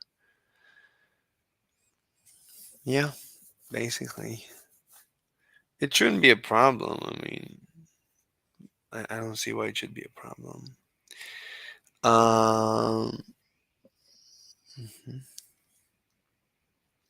Where's the paper? View PDF. Oh, that's it. Einstein Center for Local Realistic. Okay. Wait, let me show you. Oh, you're seeing it. Okay. We begin by defining the detections of spins by vectors. I don't know what a bivector is. LS lambda. I don't know, by the detector bivectors. Wow, you have to understand. Okay, where the I need to study math. I really need to be. I need to be able to read this. This shouldn't be such a problem. Limit as n becomes much greater than 1. Jesus Christ. So I don't get it. So because the orientation lambda of S3 is a fair coin, here the last equality follows from the definition of the inner product. Consequently, the above expectation value reduces at once to negative a dot b plus 0. I don't know what that means. I don't know what's going on here. This is above my pay grade. You actually need to know stuff that I don't know. Okay, that was one paper. Disproof of Bell GHZ. What is GHZ?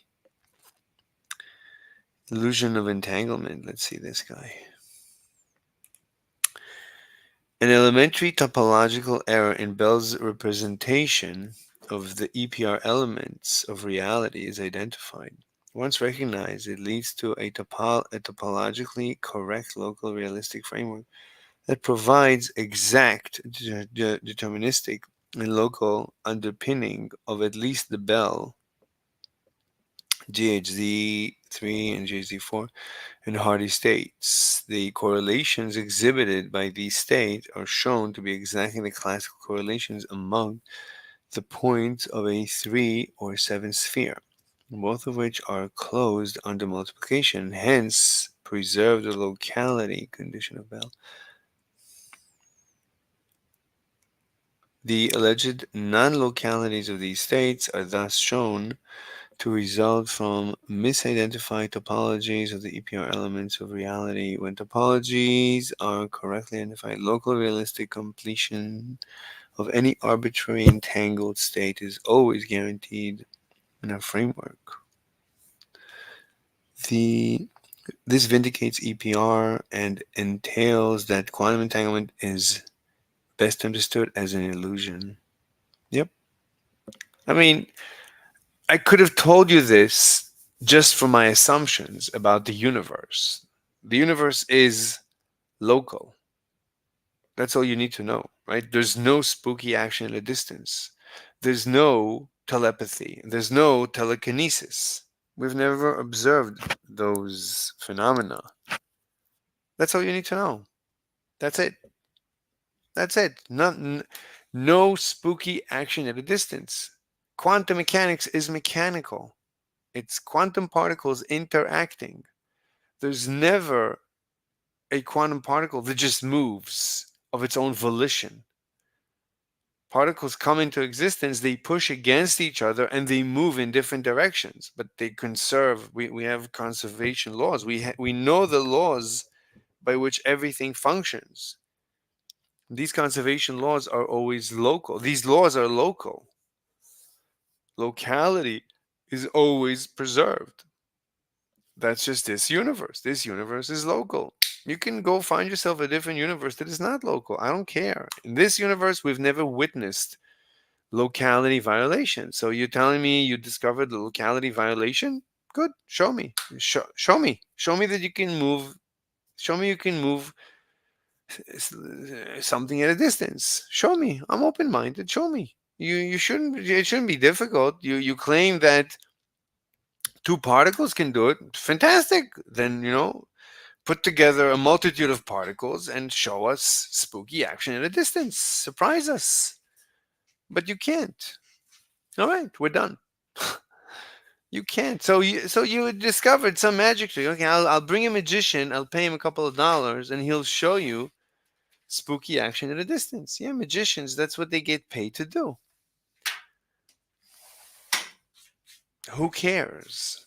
Why would I care that there's magicians that I cannot figure out how they do tricks? That's not my profession. I'm not a professional magician. So you found that nature does certain things that we cannot explain. Okay. So I don't care. So we cannot explain them. I don't care. I don't care that there is I mean you're getting paid to explain it. So explain it. You're getting paid a lot of money to explain it, not to not explain it, not to tell me that it's unexplainable. That's a violation of your contract. Like, these people want to get paid and get paid for saying that something cannot be resolved, and they're lying, or stupid, or I don't know. Yeah. Nevertheless, interesting. Maybe I can just tell ChatGPT, hey, disprove Bell's theorem. Can you just disprove? Can you write a computer simulation that disproves Bell's theorem? ChatGPT, can you write a Python script that disproves Bell's theorem? Bell's theorem is a fundamental result in quantum mechanics and philosophy of science. It mathematically proves that no local hidden variable theory can reproduce all the predictions of quantum mechanics for entangled particles. In other words, Bell's theorem shows that any realistic, where particles have predefined properties, and local, where no influence can travel faster than light, model is incompatible with certain correlations predicted by quantum mechanics and confirmed by experiments. What's going on with this thing? However, I can help you write a Python simulation that demonstrates Bell's theorem, illustrating how local hidden variables cannot reproduce the correlations observed in quantum mechanics. This would effectively show why attempting to disprove Bell's theorem in a classical framework fails. Would you like a script to simulate Bell's theorem and illustrate the difference between local hidden variables and quantum predictions? Very interesting. Very interesting that you say so. Oh, this is the 4.0 model. Wow. But let me refresh this page. I don't know what's going on with this page. It's broken. Sure. Yes. Here's a Python script that simulates Bell's theorem.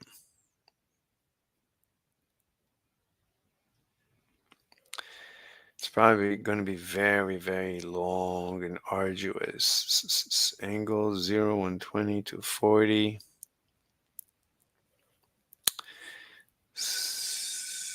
The question is, what is measure? Where's measure? Local hidden variable correlation. Quantum correlation. Cosine. Angle difference.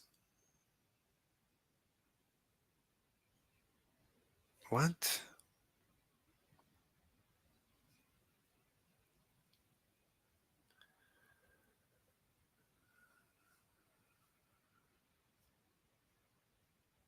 I don't get it. The quantum correlation is just a cosine? That's it? What? All right, let's copy. Let's see what it looks like. So let's create a new notebook. File, la, la, la, la, la, la. New notebook in Drive. StreamYard. Show this. Erection stream. Howdy, Society of High Science. Hi.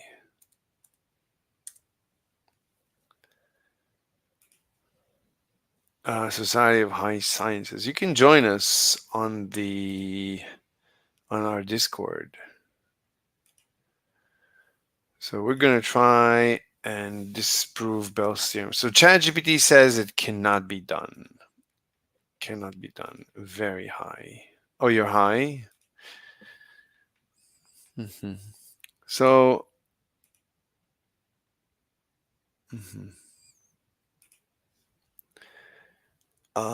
Discord.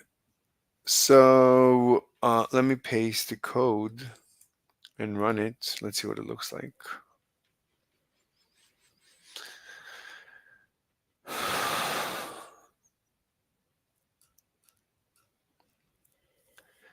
I don't get it. I don't get what it's doing.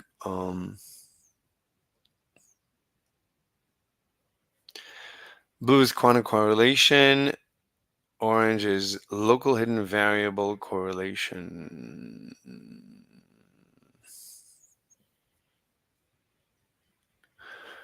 What does that mean? I don't know what it means. I don't know.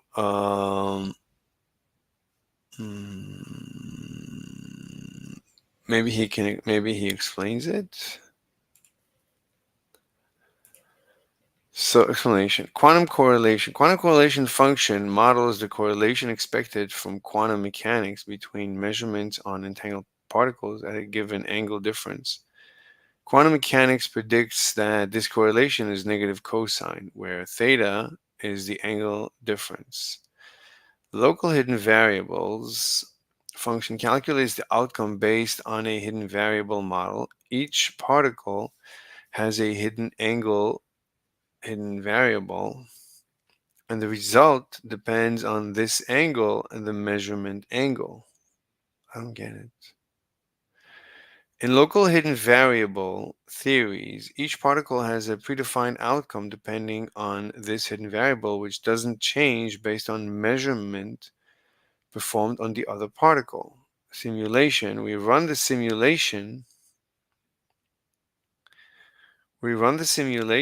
with 3 measurement angles, 0, 120 to 40. For each pair of angles, we calculate the quantum correlation and the classical hidden variable correlation, averaging the results over many trials, plotting results, interpretation. If Bell theorem holds, the quantum correlations will differ significantly from the local hidden variable correlations for certain angle pairs. The quantum predictions often exceed the limits set by local realism, Bell's inequality, which is why no classical local hidden variable theory can fully reproduce quantum mechanical predictions.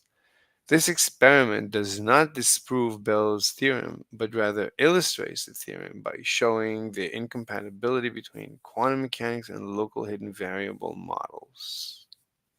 Fascinating.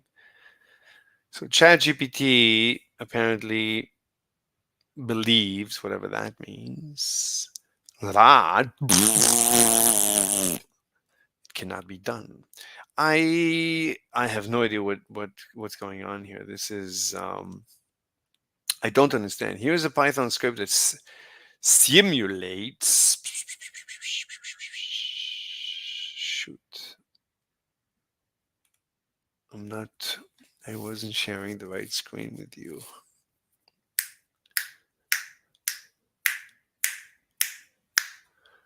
What is going on? Okay. Let me.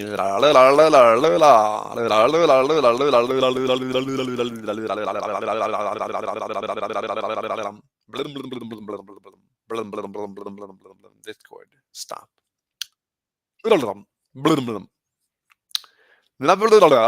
Here's a Python script that simulates Bell's theorem to illustrate why local hidden variable theory cannot reproduce the quantum correlation observed in entangled particles. In this script, we compare the results of classical hidden variable model with the predictions of quantum mechanics. Bell's theorem relies on measuring correlations between pairs of entangled particles at different angles. For simplicity, we will use 3 measurement angles. According to quantum mechanics, the correlations between entangled particles produce results that violate what's called the Bell's inequality, which is derived from local hidden variable assumptions. What? I don't understand. I just don't understand what is going on here. Quantum mechanical correlations for entangled. I just don't understand.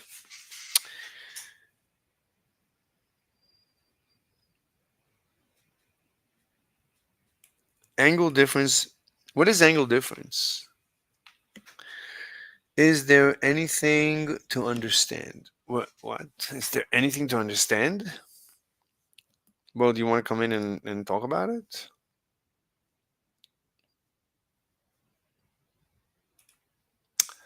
So we're chasing hidden variables.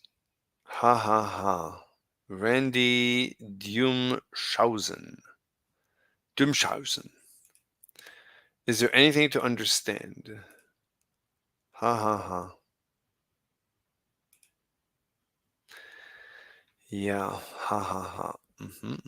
That's a mathematical proof. See, that's the way mathematical proofs work. You say, ha ha ha, and that's it. That's all you need to say. Apparently, in the 21st century, that's how mathematical proofs work. What? No. Wait, what? Wait, what? Wait, what? That's impossible. You're telling me mathematical proofs don't work by just saying, ha ha ha? I don't believe that. That's impossible. That's literally impossible. That's literally impossible.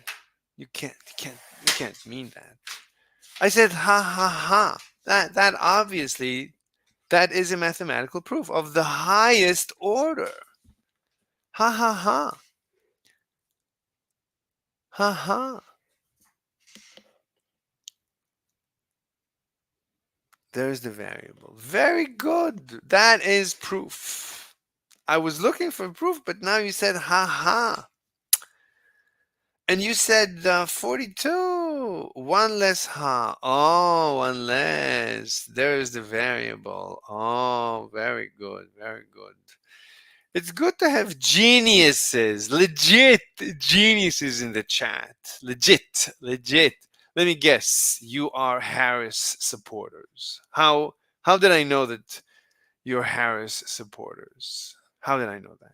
I'm a magician. That is legit magic. Nevertheless. So what is going on here? What is he saying? What is angle difference?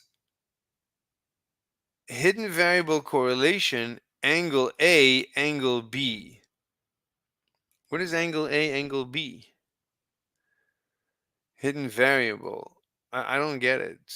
Where's the particle? What kind of this is not proper code. This is not how I would prove it. I would tell it create two part. I mean, I'll tell you how to prove or disprove. Let's begin. Let's begin. So create two. I would tell ChatGPT create two particles, right? Because we're talking about two particles, and then run the experiment. Basically, yeah, create two particles, and run them through the experiment, the magnetic fields, in whatever way you want, and get a result. Now create two other particles, different particles. This time allow for hidden variables and try to get the same results.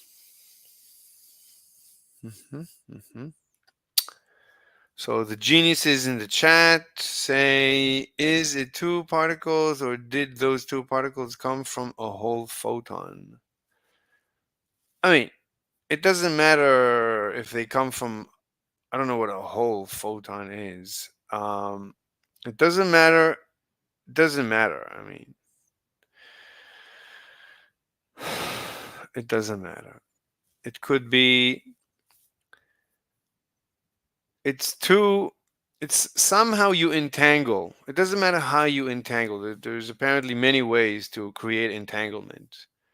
The claim is that entanglement can be created between two particles such that once they're entangled, you can send them to different places in the universe, far apart, conduct a simultaneous measurement on both, and get correlated results, as if information was being transferred instantaneously between the two particles.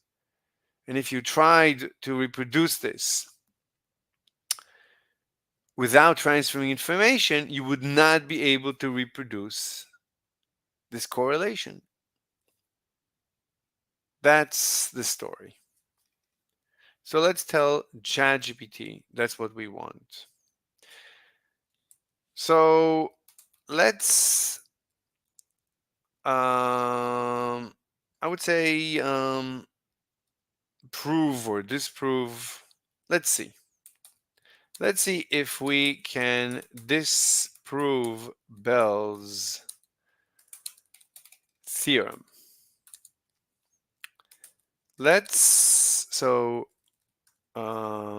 Please write a Python script. We have more comments in the commentary section. Almost like spooky action added this. Well, drop the StreamYard. Oh, J-Rock. What do you mean the stream? It's always at the top. It's always at the top. Oh, you want the StreamYard? Oh, 1 second. The StreamYard. Oh, okay. Here you go. There you go. There you go. This actually works. Okay, what actually works? Okay. Let's see if we can disprove Bell's theorem. Please write a Python script. So please write a Python script. Scripticus. Okay, write a Python script and do what? In the script,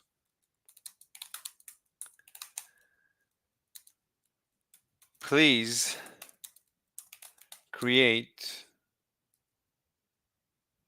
two particles from a particle class.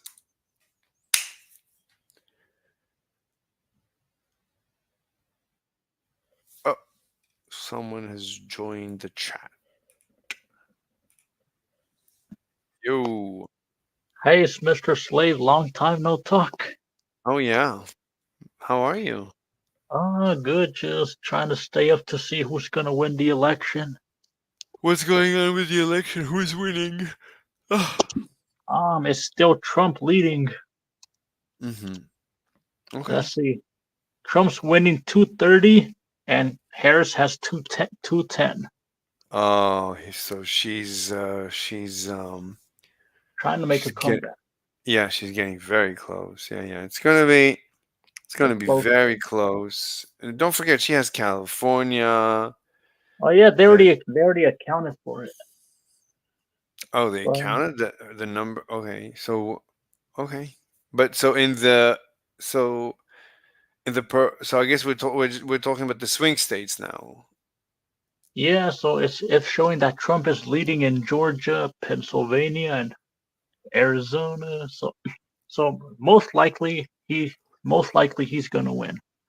Okay, are you happy? We needed a change. But anyways, not here to yeah, I'm just staying up to see. I just want to see who wins, but I didn't come here to talk about that. I came on your panel to tell you that I see that you've been using the free version of ChatGPT. Well, I have the paid version with the smarter models of AI. If you Oh, want to, no. What do you mean the free? I'm paying. This is paid for. hold on, let me zoom in. It No, says this is the A. This is the 4.0. it says It says upgrade. You see the bottom left hand corner, it says upgrade plan. You're using the free one. No, I'm paying. I But don't I'm see, paying. This is paid. or maybe you're Oh no, I don't want to pay. I don't want to pay. I don't want to pay. I have another user where I'm paying. I don't want to pay on this one because it doxes oh me. There's no I way was to gonna avoid tell it. you that I have the smarter model, the O1, which is it thinks before it responds. It shows you it's thinking. This is I good was, enough. It's good enough. I was I'm. It's like I'm instructing it what to do, so it's good enough. I mean, you I can was ask. gonna, I was gonna tell you if you want to, I could screen share my screen and you could tell me what to type in if you want to try that out. Sure. You Okay. don't have to share it. Just tell me what it says. So tell it to disprove Bell's theorem.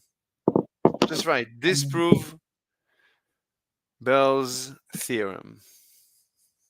I'm doing. I'll type it. You can maybe copy it Yeah, from the chat. I'll type I'm it. on my desktop. Please So right now I'm on my disprove. phone, but I'm also gonna join on my desktop. Here, I typed it in the chat. Please disprove Bell's theorem. Please disprove Bell's theorem. Theorem. It's a theorem. I mean, I read that people have disproved it mathematically, but I like to disprove it with an actual counter example. Anyway, so getting back to ChatGPT, so he says, let's see if we can disprove Bell's theorem. Please write a Python script. In this script, please create two particles from a particle class. Please call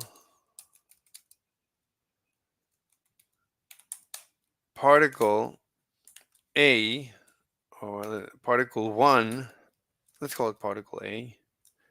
Particle A dot measure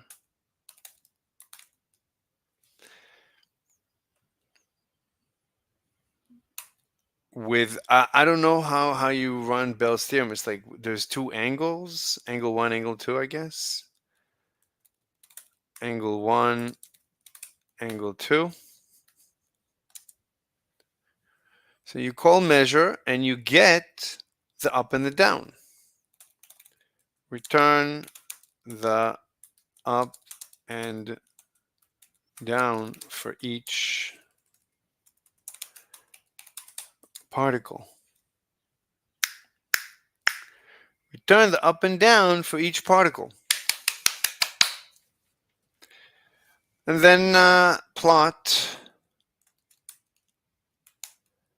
the results. Okay. Now this is according to Bell's theorem. This is the spooky action at a distance. Please, so I would say let's first please write a. Let's see if we can disprove Bell's theorem. Let's start by first demonstrating. Wait, somebody's joining us? They will need to connect their mic before you can add them to the stream. It says I cannot. I don't have the ability to add you because something is wrong with your mic. And it says here, shouldn't you invert the spin properties? Yeah, that's a good point. Not necessarily, because you can do this with both particles as long as they're entangled. Yeah, we need to entangle them. Let's say opposite spins. Please write a Python script and this is the particles from. They should have opposite spins. So let's start. Okay, can you hear me now? Yes, I can hear you. Okay, I'm trying to share my screen. Yeah, got it. Okay, there we go. See, look, I have advanced reasoning. These are the paid ones. Mm-hmm. Okay, so just ask it what I told you. Please disprove Bell's theorem. Bell. Bell, Bell apostrophe S, and then theorem. It's Theorem. Enter. Like that? Yeah. Okay, let's see what it comes up with. Right, but actually, we need. Let's see what it says. Bell's theorem. What is Bell's theorem? Developed by experimental evidence. Let me see the beginning. Bell's theorem is a cornerstone of modern quantum mechanics and our understanding of the fundamental. Disproving Bell's theorem would require overturning. It's exactly what it told me. There's no difference. And why it remains robust against attempts to disprove. No, it doesn't. It cannot. It doesn't have the ability. So I need to teach it how to disprove it. It's not going to know it by itself. It's fine. Society says you might want to map out your spin states along the XYZ axis, each having an up or down, left or right. No, we're doing it in 2 dimensions, so there's only up and down, and that's it. Why don't you look? It's not able to do it. It told me exact. It's like asking it to disprove the singularity of a black hole. It's not going to do it. There's too much because it's trained on the internet, and there's overwhelming. The internet is overwhelming. It believes the internet overwhelmingly believes Bell's theorem is non-disprovable. You cannot disprove it according to the internet, according to mainstream physics. So according to big physics, you cannot disprove Bell's theorem. They gave it the 2022 Nobel Prize. So that's the consensus is you cannot disprove Bell's theorem. So if you claim you can disprove Bell's theorem, you're basically a conspiracy theorist, and ChatGPT is not going to help you. ChatGPT is not going to help you disprove Bell's theorem. It's brainwashed, unfortunately. So we're going to need to teach ChatGPT how to disprove Bell's theorem. It's fine. Let's go. So let's see if we can disprove Bell's theorem. All right. So let's start by first demonstrating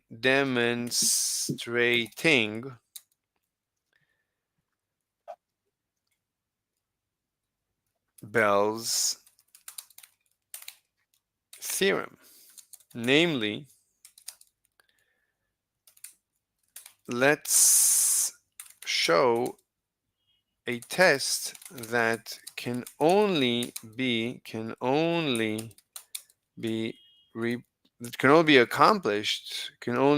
accomplished or reproduced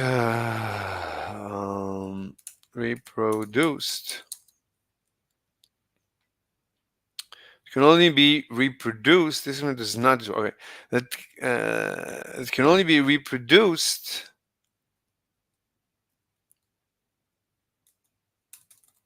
assuming Bell's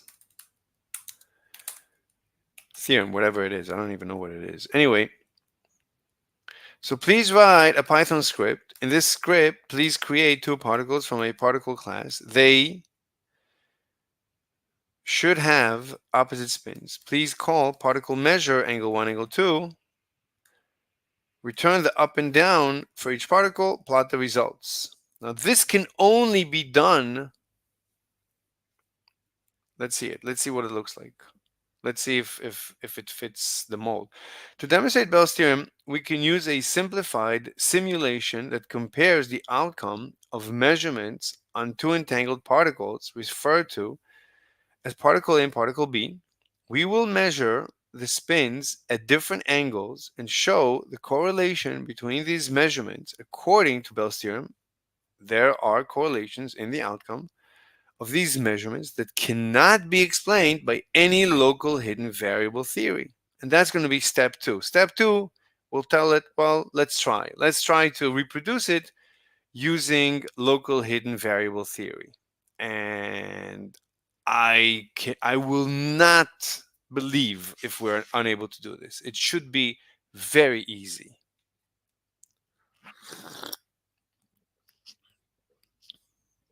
It should not be a challenge. Are you with me, J-Rock? J-Rock is silent. Silent.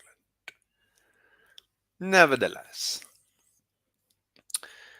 in the code below, particle measure angle 1, angle 2 takes two angles, one for each particle, and measures the outcome up and down based on the angle difference, following the quantum prediction. We then calculate the correlation between the measurements for each pair of angles. This approach is inspired by CHSH, Clauser, Horn, Shimoni-Holt inequality, which is a common test of Bell's theorem. Okay, now we know at least what is CHSH. Here's a script to demonstrate Bell's theorem. Let me see. So you create them with a spin angle, then you measure self an angle. Oh, that's interesting. Calculate. Wait, somebody has a comment. Commentary. Hello, I'm Brandon Crawford. I'm randomly here. This stuff interests me. Welcome, Brandon Crawford. Welcome. This stuff interests me as well. I basically cannot sleep at night. This is Hey, how Mr. much. Flay, Yes. can you paste the last thing that you sent it in the private chat so I can paste it on mine? But that's not a challenge. This thing is not a challenge. Why? I can give it to you, but there's no challenge in this I just script. want to see what my GPT tells me. I don't know on my if I can fit it. I don't know if it's gonna fit. I can try. Okay, it fit in a bunch of them.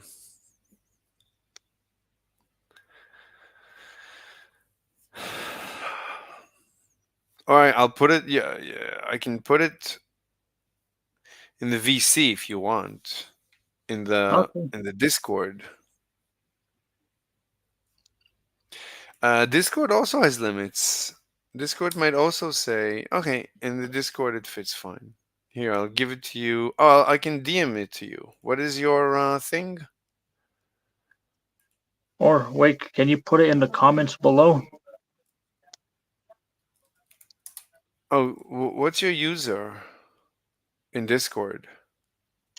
I don't have Discord. Oh, you don't have Discord? Okay. I put it in the comments. It's in the comments. Where else do you want me to put it? Okay, let's see. That's what she said. She also said that she doesn't have a Discord user. Oh, I understand. She said, yeah, that is a problem. That is a problem. Nevertheless, okay, so let's continue reading. So particle measure angle 1, angle 2 doesn't actually make any sense. A particle cannot be measured with two angles, so we have to fix that. So we need to tell the particle to be measured along one angle. There's no two angles. So it's just angle. This is the magnetic field or the measurement angle. It doesn't matter. So let's start over. So we'll create two particles, measure angle, according to Bell's theorem. Okay. So measurement angle, measurement angle, simulate a spin measurement. The outcome up or down depends on the angle difference. So angle minus spin, mod 360, absolute value, delta angle, limit delta angle to 0 to 180 for simplicity. Okay. Quantum probability based on cosine squared. Okay, probability. And then up, right? The problem is the randomization. This randomization is the problem. That's where everything falls apart because there's no correlation between the two particles.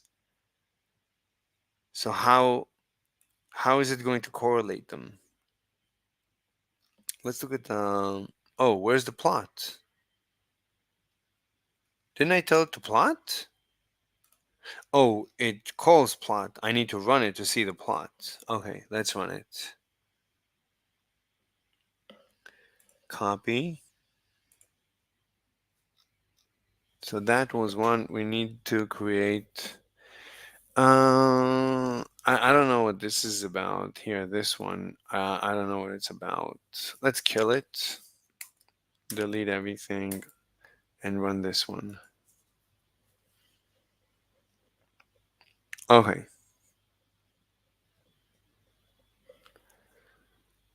Measurement resulted 0 degrees, 45 degrees. They're all the same.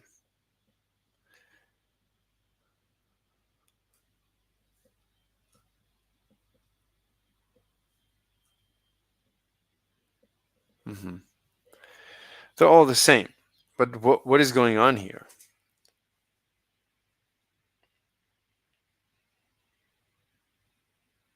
This is the difference between them.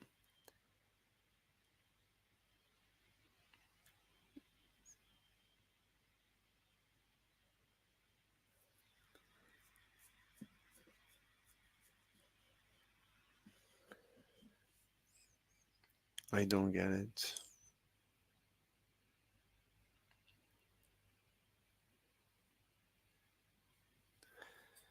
Okay, this shows a correlation. Right? There's more up, down, down, up than up, up, down, down. Always. Doesn't matter what the difference in the angle is. Let's look at the code.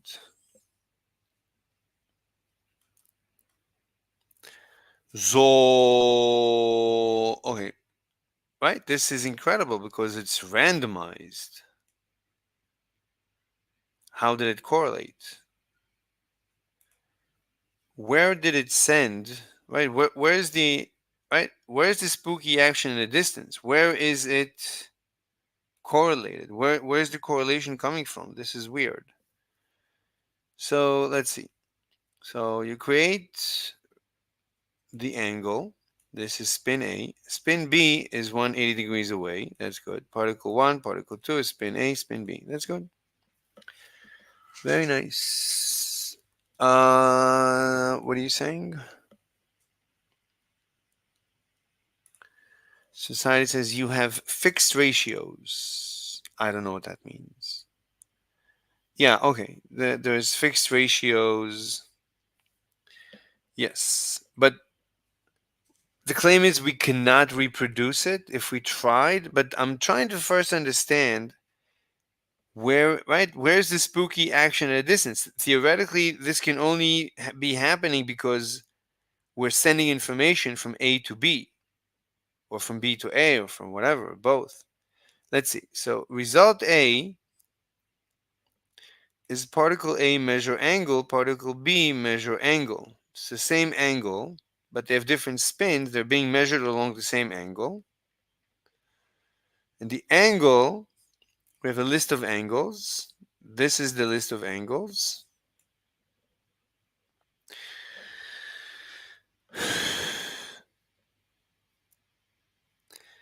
And we're just accumulating and we're done. So how is it correlated? Where's the correlation? How is it correlated? How? This is just to display the results, but where's the correlation? You just go through the angles and then you run the experiments.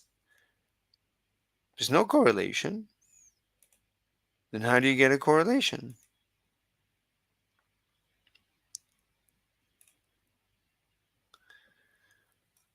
I mean, there's randomization. So the answer is there is randomization, but they both follow the same protocol. They both measure the same using the same code. That's the correlation. But that's not spooky action at a distance. You're supposed to transfer information between them.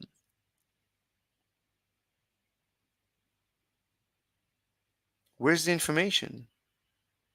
I don't get it. Where's the information? There's no information transferred. Delta angle is the measurement angle minus the spin. Okay. This is just a measurement. Does the angle work in 2D quadrants? We're doing 2D. We're not doing any more than 2D. I mean, no one cares about more than 2D as far as Bell's theorem is concerned. I'm not following. I don't think ChatGPT understands what we're trying to prove. Even there's no spooky action at a distance. Probability up is just a cosine squared of the radians of the delta angle over 2 and the delta angle, and then you randomize that answer, but the delta angle is just the magnetic field minus the spin. So there's no spooky action at a distance. So this is hidden variables. I don't understand what we're trying to prove. I mean, if this demonstrates spooky action at a distance, but there is no spooky action at a distance, it's not even trying.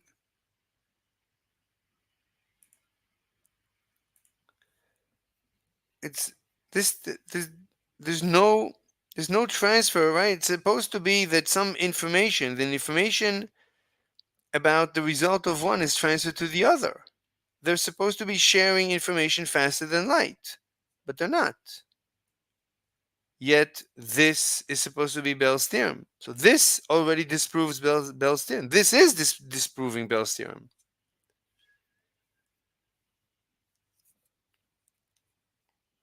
Unless I forgot to take my crazy pills. This disproves Bell's theorem. There's supposed to be information transfer between the two particles in order to accomplish the result.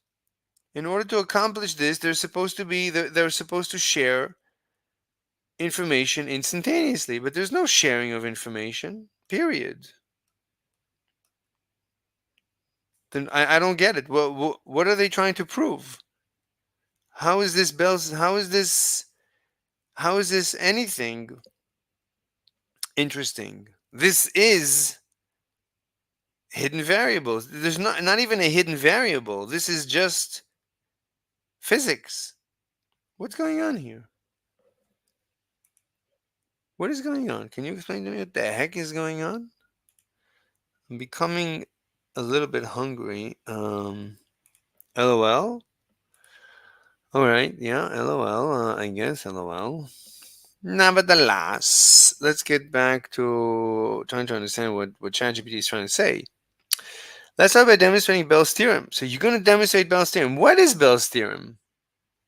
What is Bell's theorem? Can you explain to me Bell's theorem? I don't think ChatGPT understands Bell's theorem. Hey, Slave, can we switch to my screen to see what mine said? Sure. Certainly. Well, show me the prompt. Oh, it's what you told me to say. Oh, okay. So certainly, fine. Let's see. So let's explore Bell's theorem by simulating measurements on entangled particles using a Python script. We'll create a particle class, generate entangled particle pairs with opposite spins, perform measurements at specified angles, and plot the results to visualize the correlation predicted by quantum mechanics. Okay, show me. Keep scrolling, yeah. All right, so you initialize the spin. Okay. No. You can't say +1 for up, -1 for down. That's already wrong. That's already useless. You need to, okay, let's see. Measure angle. Simulate the measurement of the particle spin at a given angle. The initial spin direction theta 0 is 0 for spin up and pi for spin down. That's completely useless. I don't know why it gave you that. That's terrible. I've never seen anything so terrible. Maybe I've seen. Can he run the code? That's useless to run his code. His code assumes instead of an angle, it assumes up and down. I don't care about assuming up and down. Up and down is the result of a measurement. Up and down is not a spin. A spin is a variable that's much more detailed, much more fine than up and down. It should be like from 1 to 360 or from 0 to 360. That's what it should be. That is spin, and they should have opposite spins, but it should be a degree, not that. That can't be it. Up and down is the result of a measurement. So that's useless. That's a waste of time. Let me try and understand meinen ChatGPT, my thing. Okay, in this script, okay, we'll simulate measurement where the correlation between their spin violates the limit predicted by classical physics and local hidden variable theories. We'll create two particles with opposite spin.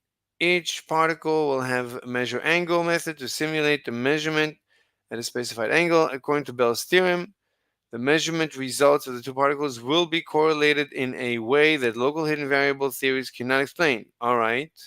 But you can see the code. The code is straightforward. There's nothing. I mean, the code is deterministic.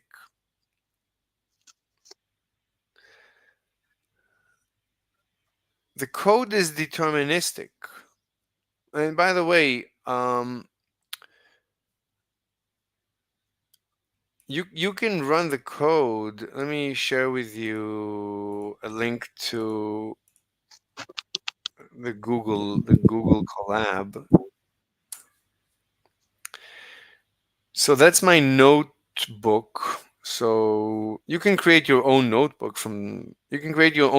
and copy paste the code into that. Okay. If you want. I mean, it's a little bit more complicated, but I mean, so you copy the code and paste it there. Yeah, you saw how I did it. If you don't know, you can show me your screen. I'll tell you what to do step by step. I gotta open up a new tab and. Yeah. Okay. Yeah. Anyway, so as I said, we're looking at the code. The code is deterministic, and the code doesn't involve transferring information between the two particles or between the two tests, between the two measurements. We're not sharing information, certainly not faster than light, certainly not instantaneously. We're not sharing information, period. So I don't understand how this is. Let me ask ChatGPT. How is this? Hi, Slave. Go to my tab that I'm trying to share so you can walk me through it. Just just in a second. Let me just tell ChatGPT. I'll tell it. I thought that according to quantum entanglement, information is shared between the two particles and their measurements. However, in your code, I see nothing of the sort. So I don't get it. Well, what's going on? You're absolutely right to notice that this code doesn't simulate the full essence of quantum entanglement, as it doesn't explicitly include the concept of shared information between the particles. In a real quantum entanglement scenario, measuring one particle instantly determines the state of the other. Yeah, but you're explaining the way your code shows that there's no need for sharing information, no matter the distance between them, without requiring any classical information exchange or signal. To better reflect quantum entanglement in our simulation, let's implement the concept of correlated measurement outcomes between the two parts. No, no, no, you already disproved it. Don't share. No. So he's like, let me show you how I can accomplish the same thing by sharing information. Yeah, you already disproved that you need to share information, right? You're going to show me. Let's copy. Here, you can watch me do this. So I copy, I go to the collab, I click on File, New Notebook in Drive. Oh, so hold on. File, new notebook in Drive. Yeah, you click that. Okay. Then it opens a new tab. You wait for it to load. It says notebook loading error. I can't help you with that. I don't know. Anyway, then you just paste it here. Let me see if I have paste. Select, copy, delete, copy. There's no paste. That's wonderful. Well, that's wonderful. Is there any paste anywhere? Mirrors. Anyway, you just do Control V. And then you have run this thing. You just run it. You wait for it to finish. It finished loading, finish like rotating.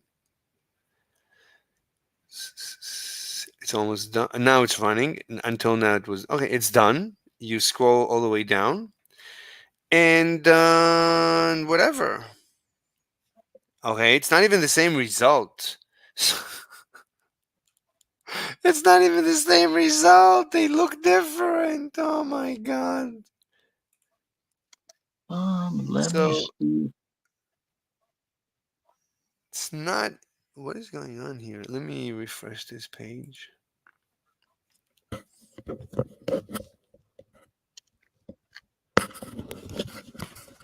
I got an idea. What if I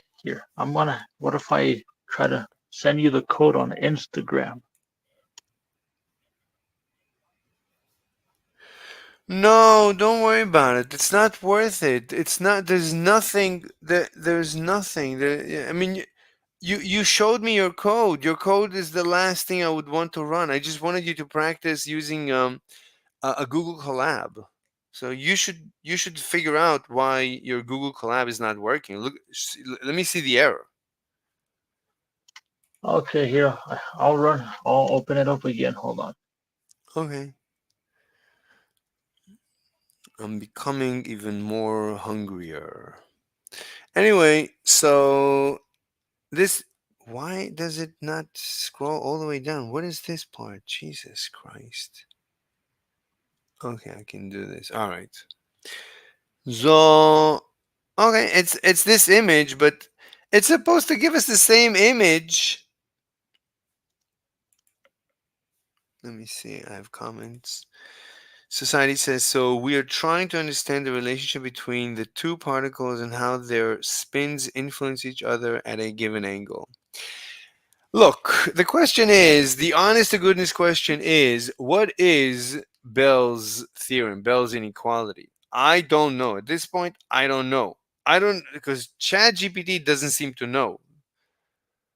ChatGPT, like I told it, well, you're not really proving it, and its response was, "Oh, you're right. Oh, you're right. You're right." It's like I caught it lying.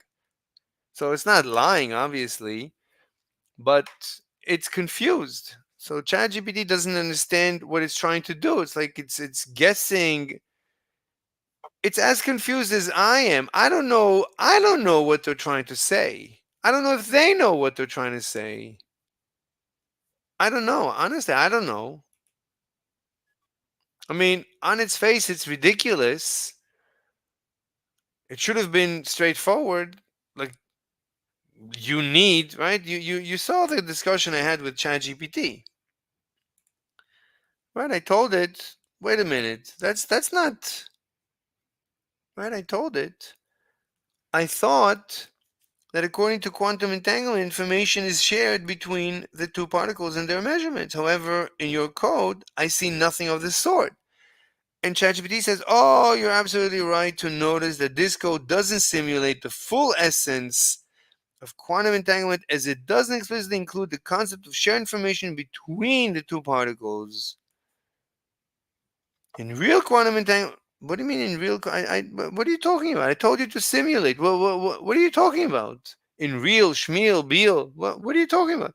So it looks like it's confused. It looks like it is confused. So I'm confused too. It's not like I'm not confused. I'm confused by what they mean, by what the mainstream has in mind. What do they have in mind? Like it's the same as always. Like I don't understand when somebody tells me a lie. In the beginning, I give them the benefit of the doubt. I try to understand. My response is, I honestly don't understand what you're saying. Somebody comes and tells me, did you know 1 + 1 is 3? My response is, really? I had no idea. And, so I give them the benefit of the doubt. With coding in ChatGPT, you have to be super specific. Look, I'm as specific. I'm as specific as I can be. I cannot be more specific. This is my limits. I've reached my limits. I don't know at this point. I honestly don't know. I don't know. I honestly don't know. I don't know what to say. I expected this to be more straightforward. I expected my proof to be a little bit more difficult than asking ChatGPT to demonstrate Bell's theorem, and it's not even sharing information between the two particles. I don't know what to say. Like that's supposed to be the challenge. How do you not share information? But instead, ChatGPT replicated apparently Bell's theorem without sharing information. Okay, then my job is done. I don't know what else to say. I was trying to help Bell. Yeah, can't define how entanglement works in the code if you can't model it in real life, so it's just going to fill in the gaps with its imagination. I don't even know what you're saying. Entanglement in real life, it's very straightforward. It's supposed to be spooky action at a distance. So it's supposed to be action at a distance, supposed to be sharing of information. That's very straightforward. The only challenge is, how does it happen faster than light? That's the only challenge. How do you get faster than light? Because we're able to separate entangled particles and get correlated measurements over large distances instantaneously. That's the challenge. The challenge is not the sharing of information. The sharing of information, that's supposed to be the given. That's called, right? entanglement. Well, what's the meaning of the word entanglement? That the two particles are entangled. They're talking to each other. Okay, fine. They're talking to each other. The challenge is that they're talking to each other instantaneously, violating Einstein's theory of relativity. Einstein violating the speed of light axiom, that nothing can move faster than light. Like, we're in the lab, we try to move things faster than light, we can't. And suddenly, this thing sends information instantaneously across infinite distances. It's like there's no limit. So I told ChatGPT, all right, show me, simulate the code. The least it should have done is share information from one particle to the other, or from the other to the one. Somehow they should do a Vulcan mind meld. They should share information about something, so that would cause the correlation in the measurement. But instead, it didn't do it. Then I'm done. I have nothing to add. ChatGPT already disproved Bell's theorem. I'm done. Saying ChatGPT doesn't know how entanglement information transfer works, so it can't incorporate it in the code M8. What is M8? Mate. Okay, look. You want to make a claim? You want to ask me something? Tell me something? I don't know. When you say saying, who's saying? You're saying. I'm saying. Who's saying? I don't know how. I don't understand entanglement at this point. I don't understand what they're trying to say. The least they said is that the only explanation is that information is transferred instantaneously across vast distances, and that is spooky action at a distance, and that is mind-boggling, and that is mind-blowing, and that is what, and that's it, and that is supposed to be the most weird thing in physics, in the universe. That if you go through, let me see if I have a list. Probably this one. So I was doing a search. Properties of the thing you're experimenting. So Bell's theorem, the quantum Venn diagram, it's a paradox. They call it a paradox. And this guy, Arvin Ash, calls it the EPR paradox. One second, let me just...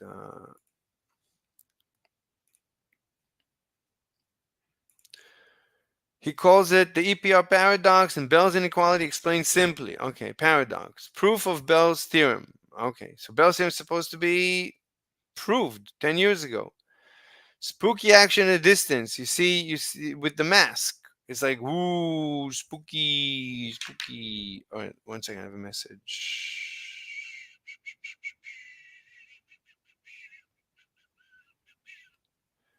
One second.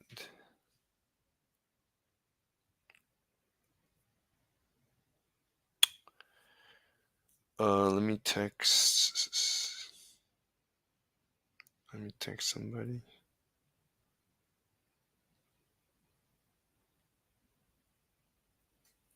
Hold on, I gotta take a phone call.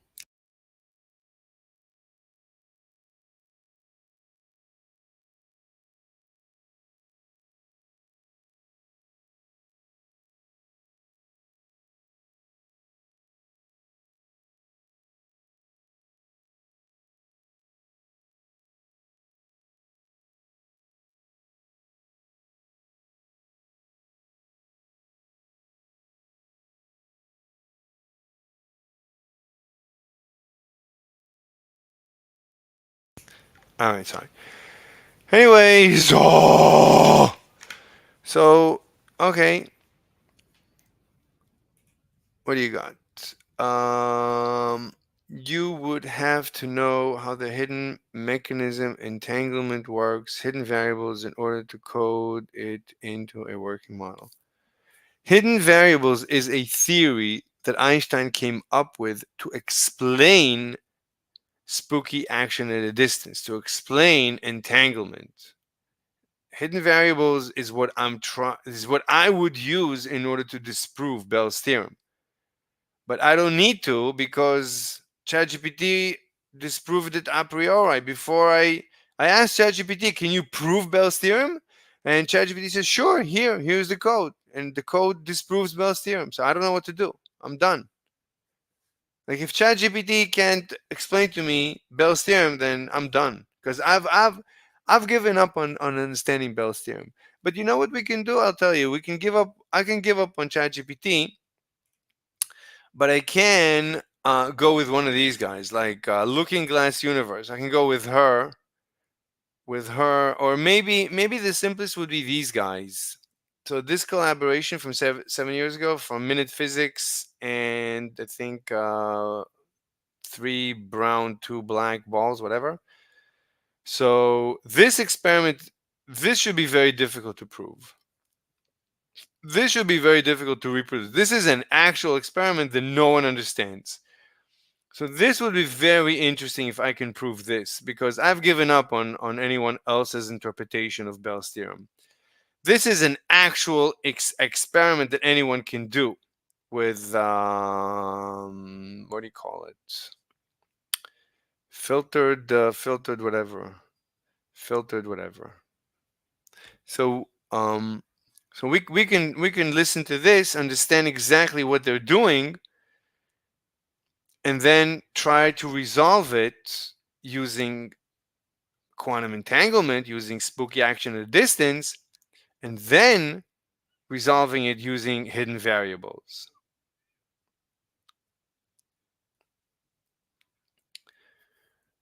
This is what it's supposed. I think this would be the simplest. It leads to an experiment a little more sophisticated than the sunglasses demo. It forces us to question some very basic assumptions we have. If you have polarized sunglasses, you have a quantum measurement device. Each of these pieces of glass is what's called a polarizing filter, which means when a photon of light reaches the glass, it either passes through or it doesn't. And whether or not it passes through is effectively a measurement of whether or not that photon is polarized in a given direction. Try this. Find yourself several sets of polarized sunglasses or old photographic filters. Look through one set of sunglasses at some light source, like a lamp, then hold a second polarizing filter between you and the light. As you rotate that second filter, the lamp will look lighter and darker. It should look darkest when the second filter is oriented 90 degrees off from the first. What you're observing is that the photons with polarization that allows them to pass through a filter along one axis have a much lower probability of passing through a second filter along a perpendicular axis. In principle, zero probability. But here's where things get quantumly bizarre. All these filters do is remove light. They filter it out. But if you take a third filter and orient it 45 degrees off from that first one, and then you put it in between the two, the lamp actually looks brighter. This is not the middle filter generating more light. Somehow, introducing another filter actually lets more light through. With perfect filters, if you keep adding more and more in between at in between angles, this trend actually continues. More light. This feels super weird, but it's not just weird that more light comes through. When you dig in quantitatively to exactly how much more light comes through, the numbers don't just seem too high, they seem impossibly high. And when we tug at this thread, it leads to an experiment a little more sophisticated than the sunglasses demo. It forces us to question some very basic assumptions we have about the way the universe works, like that the results of experiments describe properties of the thing you're experimenting on, and that cause and effect don't travel faster than the speed of light. These will come into question. Where we're headed is Bell's theorem, one of the most thought-provoking discoveries in modern physics. And to appreciate it, I really do think it's worth understanding a little of the math that we use to represent quantum states, like the polarization of a photon. And we actually made a second video showing more of the details for how this works, which you can find on 3 Blue 1 Brown. But right now, let's just go ahead and hit the main points. First, photons are waves in a thing called the electromagnetic field. And polarization just means the direction in which that wave is wiggling. Polarizing filters absorb this wiggling energy along one direction, so that the wave coming out on the other side is wiggling purely in the direction perpendicular to the one where the energy absorption is happening. But unlike a water wave or a sound wave, photons are quantum objects, and as such, they either pass through the polarizer completely or not at all. And this is apparently probabilistic, like how we don't know whether or not Schrodinger's cat will be alive or dead until we look into the box. For anyone uncomfortable with the non-determinism of quantum mechanics, it's tempting to imagine that a probabilistic event like this might have some deeper cause that we just don't know yet. That there's some hidden variable describing the photon state that would tell us with certainty whether it should pass through a given filter or not. And maybe that variable is just too subtle for us to probe without deeper theories and better measuring devices. Or maybe it's somehow fundamentally unknowable, but still there. The possibility of such a hidden variable seems beyond the scope of experiment. I mean, what measurements could possibly probe at a deeper explanation that might or might not exist? And yet we can do just that. Blocks the phase angle of the light, creating a third darker point by using a third angle. I don't understand your comment.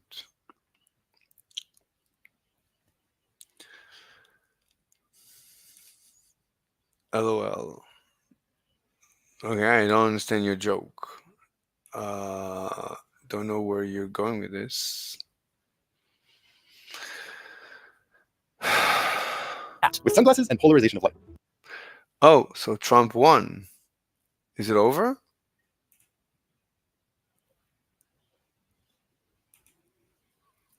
Let's go ahead and lay down some numbers here. When light passes through a polarizing filter oriented vertically and then comes to another polarizing filter oriented that same way, experiments show that it's essentially guaranteed to make it through that second filter. But if that second filter was tilted 90 degrees from the first, then each photon has a 0% chance of passing through. And halfway between, at 45 degrees, there's a 50-50 chance. What's more, these probabilities seem to only depend on the angle between the two filters in question, and not on anything that happened to the photon before, including potentially having passed through a different filter first. But the real numerical weirdness here happens for filters oriented less than 45 degrees apart. For example, at 22.5 degrees, any photon which passes through that first filter has an 85% chance of passing through the second filter. To see where all these numbers come from, by the way, check out the second video. What's strange about that last number is that you might expect it to be more like halfway between 50% and 100%, since 22.5 degrees is halfway between 0 and 45, but 85% is significantly higher. To see concretely how strange this is, let's look at a particular arrangement of our three filters: A oriented vertically, B oriented 22.5 degrees from vertical, and C oriented 45 degrees from vertical. We're going to compare just how many photons get blocked when B isn't there with how many get blocked when B is there. When B is not there, half of those passing through A get blocked at C. That is, filter C makes the lamp look half as bright as it would with just filter A. But once you insert B, 85% of those passing through A pass through B, which means 15% are blocked at B, and 15% of those that pass through B are blocked at C. But how on earth does blocking 15% twice add up to the 50% block if B isn't there? Well, it doesn't, which is why the lamp looks a lot brighter when you insert filter B. But it really makes you wonder how the universe is deciding which photons to let through and which ones to block. In fact, these numbers suggest that it's impossible for there to be some hidden variable determining each photon's state with respect to each filter. In other words, it suggests that it's not even possible for these photons to have some definite answer to the three questions: would it pass through A, would it pass through B, and would it pass through C before those measurements are actually made. What we'll do here is a proof by contradiction. Imagine 100 photons who do have some hidden variable, which through whatever crazy underlying mechanism you might imagine determines their answers to these questions. And let's say that all of these definitely pass through A, which I'll show by putting all 100 inside this circle representing photons that pass through A. Now, if you want to produce the results that you see in experiments, about 85 of these photons would have a hidden variable determining that they pass through B. So let's put 85 of these guys inside the intersection of circles A and B, leaving 15 in this crescent moon section representing photons that pass through A but get blocked at B.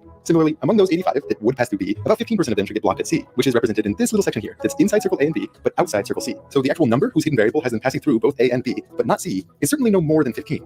But now think of what Henry was just saying. What was weird was that when you remove filter B, never asking those photons what they think about 22.5 degree angles, the number that get blocked at C seems too high. So let's take a look back at our Venn diagram. What does it mean if one of these photons has some hidden variable determining that it should pass A but get blocked at C? Well, it means that it's somewhere in this crescent moon region, inside circle A and outside circle C. Now, experiments tell us that a full 50 of these 100 photons that pass through A should get blocked at C. But if we take into account how these photons would behave if B was there, that actually seems impossible. Either those photons would have passed through B, meaning they're somewhere in this region here that we talked about earlier of passing both A and B but getting blocked at C, and that includes fewer than 15 photons. Or they would have been blocked at B, which puts them in a subset of this other crescent moon region that represents those passing A and getting blocked at B. And that guy has 15 photons. So the number passing A and getting blocked at C should be strictly smaller than 15 plus 15. But at the same time, it's supposed to be 50? I mean, how does that work?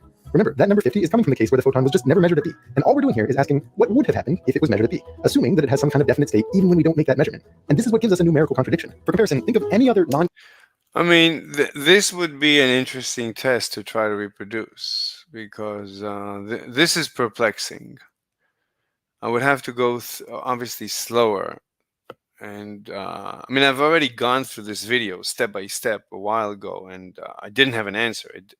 At that time, I used to believe in entanglement, but now I don't believe it. My intuition is it doesn't exist. I've resolved other cases, so Jesus LOL. What is Jesus LOL? All right, so Trump, it looks like Trump won. Is it over? What's going on?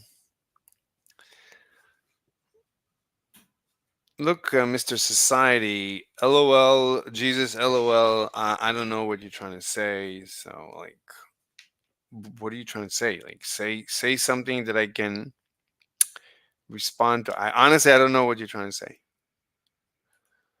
Nevertheless, anyway, so I would have to go through this video step by step, slowly understand it, and then try to recreate.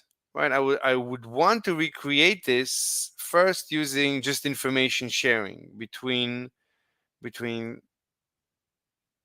particles. I don't even know between what. I don't even. There's. Well, what's the claim? I don't even know the claim. That these particles are talking to each other and they are colluding to pretend to do something, right? There's supposed to be a conspiracy between the particles. The particles are conspiring faster than light, instantaneously. The particles are colluding instantaneously. Sounds about right, LOL. Mr. Society, I don't know what you're trying to say. What sounds about right and what is LOL? Well, maybe you want to join me. You have the links. You can join me and we can have a discussion. I don't know what you're trying to say. Nevertheless, Nevertheless, anyway, this looks like an interesting experiment that no one is able to explain. As far as I know, no one can explain this problem. And I don't even understand the problem, but apparently no one can explain it. I mean, this is two smart guys, and they claim that they cannot explain it. So we should look into it. And they claim that this is Bell's theorem, the quantum Venn diagram paradox. Quantum questions that you might ask. Like, take 100 people and ask them if they like minute physics, if they have a beard, and if they wear glasses. Well, obviously everyone likes minute physics, but then among those, take the number that don't have a beard, plus the number who do have a beard but not glasses. Now that should be greater than or equal to the number who don't have glasses. One is just a superset of the other. But as absurdly reasonable as this is, some questions about quantum states seem to violate that inequality, which contradicts the premise that these questions could have definite answers, even when the measurements are not made, right? Well, unfortunately, there's a hole in that argument. Drawing those Venn diagrams assumes that the answer to each question is static and unchanging. But what if the act of passing through one filter changes how the photon will later interact with other filters? Then you could easily explain the results of the experiment. So we haven't proved hidden variable theories are impossible. Just that any hidden variable theory would have to have the interaction between the particle and one filter affect the interaction of the particle with other filters. We can, however, rig up an experiment where the interactions cannot affect each other without faster than light communication, but where the same impossible numerical weirdness persists. The key is to make photons pass not through filters at different points in time, but at different points in space at the same time. And for this, you need entanglement. For this video, what we'll mean when we say two photons are entangled is if we were to pass each one of them through filters oriented the same way, either both pass through or both get blocked. That is, they behave the same way when measured along the same axis. And this correlated behavior persists no matter how far away the photons and filters are from each other, even if there's no way for one photon to influence the other, unless somehow it did so faster than the speed of light, but that would be crazy. So now here's what you do for the entangled version of our photon filter experiment. Instead of sending one photon through multiple polarizing filters, you'll send entangled pairs of photons to two faraway locations, and simultaneously at each one of those locations, randomly choose a filter to put in the path of the photon. Doing this many times, you'll collect a lot of data about how often both photons in an entangled pair pass through the different combinations of filters. But the thing is, you still see all the same numbers as before. When you use filter A at one site and filter B at the other, among all those photons that pass through filter A, about 15% have an entangled partner that gets blocked at B. Likewise, if they're set to B and C, about 15% of those that do pass through B have an entangled partner that gets blocked by C. And with settings A and C, half of those that get through A get blocked at C. So society says, saying I don't know constantly seems about right for you. I don't know what you're trying to say. What do you mean seems about right? I don't know. I'm trying to understand you. I don't know what you're trying to say. I don't know what you're trying to say. What do you mean seems about right? I don't know what you're trying to say. I don't know what you're trying to say. So help me understand. Are you trying to say something? Like, maybe you should speak in complete sentences. Maybe you should join me and talk to me. Otherwise, I don't know. I honestly don't know. I don't know what you're trying to say. Again, if you think carefully about these numbers, they seem to contradict the idea that there can be some hidden variable determining the photon states. Here, draw the same Venn diagram that we had before, which is to assume that each photon actually does have some definite answer to the questions: would it pass through A, would it pass through B, and would it pass through C? If, as Henry said, 15% of those that pass through A get blocked at B, we should nudge these circles a bit so that only 15% of the area of this circle A is outside circle B. Likewise, based on the data from entangled pairs measured at B and C, only 15% of the photons passing through B would get blocked at C. So this region here inside B and outside C needs to be sufficiently small. But that really limits the number of photons that would pass through A and get blocked by C. Why? Well, look, this region representing photons passing A and blocked at C is entirely contained inside the previous two. And yet what quantum mechanics predicts and what these entanglement experiments verify is that a full 50% of those measured to pass through A should have an entangled partner getting blocked at C. If you assume that all these circles have the same size, which means any previously unmeasured photon has no preference for one of these filters over the others, there is literally no way to accurately represent all three of these proportions in a diagram like this. So it's not looking good for hidden variable theories. So again, for a hidden variable theory to survive, these results can only be explained if the photons are able to influence each other based on which filters they pass through. But now we have a much stronger result, because in the case of entangled photons, this influence would have to be faster than light. The assumption that there is some deeper underlying state to a particle, even if it's not being probed, is called realism. And the assumption that faster than light influence is not possible is called locality. What this experiment shows is that either realism is not how the universe works, or locality is not how the universe works, or some combination, whatever that means. Specifically, it's not that quantum entanglement appears to violate realism at the speed of light while actually being locally real at some underlying level. The contradictions in this experiment show it can't be locally real, period. What we've described here is one example of what's called a Bell inequality. It's a simple counting relationship that must be obeyed by any set of questions with definite answers, but which quantum states seem to disobey. In fact, the math of quantum theory predicts that entangled quantum states should violate Bell inequalities in exactly this way. John Bell originally put out the inequalities and the observation that quantum mechanics would violate them in 1964. Since then, numerous experiments have put it into practice, but it turns out it's quite difficult to get all your entangled particles and detectors to behave just right, which can mean observed violations of this inequality might end up with certain loopholes that might leave room for locality and realism to both be true. But the first loophole-free test happened in 2015. There have also been numerous theoretical developments in the intervening years, strengthening Bell's and other similar results, that is, strengthening the case against local realism. In the end, here's what I find crazy. Bell's theorem is an incredibly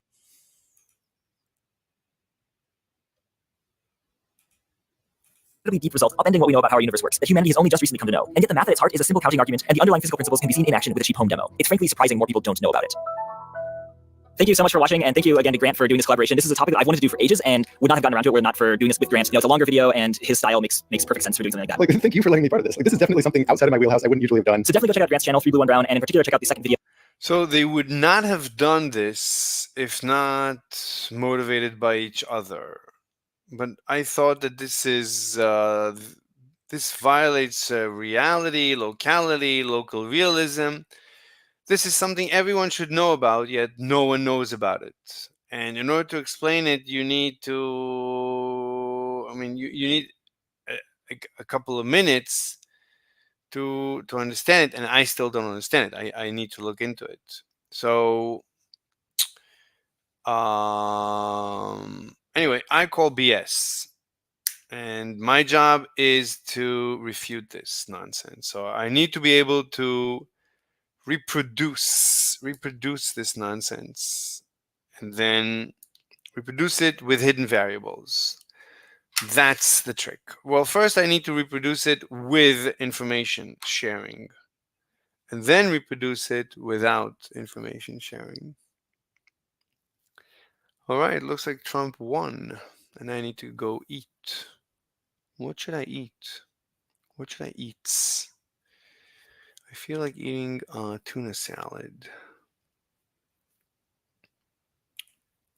That goes along with this one. It's about kind of fundamental math of quantum mechanics. I mean, we just kind of want to show how the math of waves is kind of the same thing as the math of quantum mechanics. So check it out. I hope you like it. I was just going to ask you, Henry, like, what aspects of this project went differently from what you might have expected when we first started talking about it? I think it took longer than I expected. Projects always take longer than you expect, but this took even longer than I expected it to be long. Oh yeah. I don't know, part of this, I think it took one because there's Bell's theorem in particular. There's like 1,000 different ways you can go about it, right? I don't know what like the other topics you do, but usually there's like a handful of approaches you can take, and you kind of choose one. You talk with someone about it, and you go down that path. Typically, Bell's theorem is arrived at, and the way it was historically arrived at is thinking about this kind of spooky action at a distance due to entanglement and measurements of entangled particles. And we came at it a totally different direction, which I have never seen before, and hopefully people won't be horribly angry with us for doing. Well, so okay, here's one thing I kind of found interesting when I was just chatting with you about not even about this project, but you explicitly called out how you don't. So even they didn't follow everyone's example. So they basically, I would say, did not understand anyone else's example. It looks like everyone has a different interpretation of what Bell's theorem is to begin with, or something. I don't know. I was actually watching 60 Symbols, and there was a professor there, and he says, I read Bell's theorem, and I have no idea what he's saying. And then I read somebody else's explication of Bell's theorem, and now let me explain that to you. But he never understood Bell's theorem. Here, let me show you. 60 Symbols. There it is. This entangled state would then move the electron quantum mechanics, but it turns out Bell's inequality. It's a slightly obscure piece of quantum mechanics, but it turns out it really is very important to our understanding of the way the universe works. So the original paper was written in 1964 by John Bell, called On the... So it's very important for us to understand it in order to understand how the universe works. But he's going to say, I don't understand this paper. That is very important for us to understand how the universe works. But he doesn't understand this paper. Einstein-Podolsky-Rosen paradox. The important issue here is that John Bell essentially took on Einstein and got the better of him. All right. A little bit of background about John Bell. Got the better of him, but he doesn't understand his paper. He was from Northern Ireland, died in the early 1990s, I think, but he was quite young, he was only in his early 60s at the time, but did quite a lot of kind of fundamental work on quantum mechanics, but this is the thing that he's sort of most famous for. So here's his paper. It's a bit intense, I think is the way to describe it, in that there's lots of integral signs and things in there. And it's one of those bits of physics where I kind of struggled to understand it, but I came across this wonderful... So he says, I kind of struggle to understand it. Here, let me replay that. Way to describe it? Let me show you the CC footage. A bit intense, I think it's the way to describe. In that there's lots of integral signs and things in there. And it's one of those bits of physics where... Integral signs and things in there, and it's one of those bits of physics where... I kind of struggled to understand it, but I came across... I kind of struggled to understand it. So I don't know if he understood it or not. But he's not going to talk about it. He's going to talk about a different paper. So that's weird. Like, why would you talk about a different paper than the one you're talking about? The title says Bell's inequality, and you're not going to talk about Bell's inequality. You're going to talk about a different paper. And that's like what everybody does. Like, no two people represent Bell's inequality the same way. Other paper by a guy called David Mermin, called Bringing Home the Atomic World Quantum Mysteries for Anybody, which actually puts Bell inequality and Bell's theorem, which kind of underlies Bell's work, into a much more understandable framework and gives us an example that we can look at without horrible amounts of maths. David Mermin, another famous physicist, famous to most undergraduate physicists because he wrote a book with a guy called Ashcroft, and Mermin, that lots of people learned their solid state physics from, so he's kind of a bit of a hate figure amongst undergraduates, but he's a brilliant guy and comes up with these very clever ways of explaining things. Okay, so that's what we're going to use Mermin's experiment. We're going to have to back up a little bit further and talk about quantum mechanics and how you measure things in quantum mechanics. Right? And so there was a famous experiment from the 1920s by Stern and Gerlach, in which they did an experiment to look at the properties of particles when you pass them through magnets. So this is their apparatus where essentially you have a bunch of particles and you pass them between these pair of magnets. And this is kind of an end-on view of what those magnets look like. So it's a very non-uniform magnetic field that you pass them through. They were interested in the angular momentum of these particles as they pass through. And the reason why a magnet allows you to do that is if you've got a particle that's got, say, a spin associated with it, supposing it's rotating, then if it's a charged particle, you've basically got a little current, but it's got charge which is moving. And whenever you have a little current loop, you create a little magnet, essentially. And so you can think of these particles as if they were little magnets. And when you put one magnet in a non-uniform magnetic field, the net effect is it exerts a force on it. And depending on which way out that magnet is, it'll make it move in different directions. So they did this experiment on these particles passing through. And what they found is when you pass them through this, what's now called a Stern-Gerlach apparatus, the particles split up. And it's just to do with what direction the spin is pointing in them. You can think of them as just little magnets. It just depends what way up the magnet is, what direction they get moved in. sorting them. It does sort them. It sorts them in a very discrete way, and that's where the quantum mechanics thing comes in. Because you kind of think, well, if you've got this thing which is going to sort things, if the north pole's upwards, it'll move them that way, and if the north pole's downward, it'll move them that way. You'd think that if there's something that's kind of in between, it'll move them kind of not quite so far.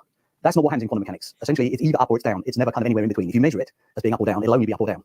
And so what they found was this unexpected result at the time from quantum mechanics. That instead of finding things kind of spread around all over the place, they split into these two discrete groups of being either up or down. And that's kind of this fundamental thing about quantum mechanical measurement. You tend to get discrete results rather than anything in between. And this is a kind of an early example of that. Well, particles going through that magnet. So in the original Stern-Gerlach experiment, they actually use silver atoms, but there are lots of things. So the property that they're picking up is the spin of a particle. And so actually you could do it with electrons, for example. Electrons have a spin. The reason why it doesn't work very well in the sort of classical Stern-Gerlach experiment is because the charge of the electron then interacts with the magnets as well, which complicates the measurement. But basically there's a whole load of things that happen. So you can do it with hydrogen atoms, for example. As I say, the original experiment was with silver. But for most of the rest of what we're going to talk about, we'll just think about just electrons because it just makes life simpler to think about them because they're kind of isolated particles and we don't have to think about whole atoms or anything like that. Okay, so we're going to use this kind of apparatus quite a lot, and in order to avoid having to draw it out every time, for the rest of what I'm going to talk about, we'll just draw it as an arrow up or down with a question mark next to it. So that's the first bit we need to introduce. Then we need to introduce another bit of quantum mechanics, which is a thing called an entangled state.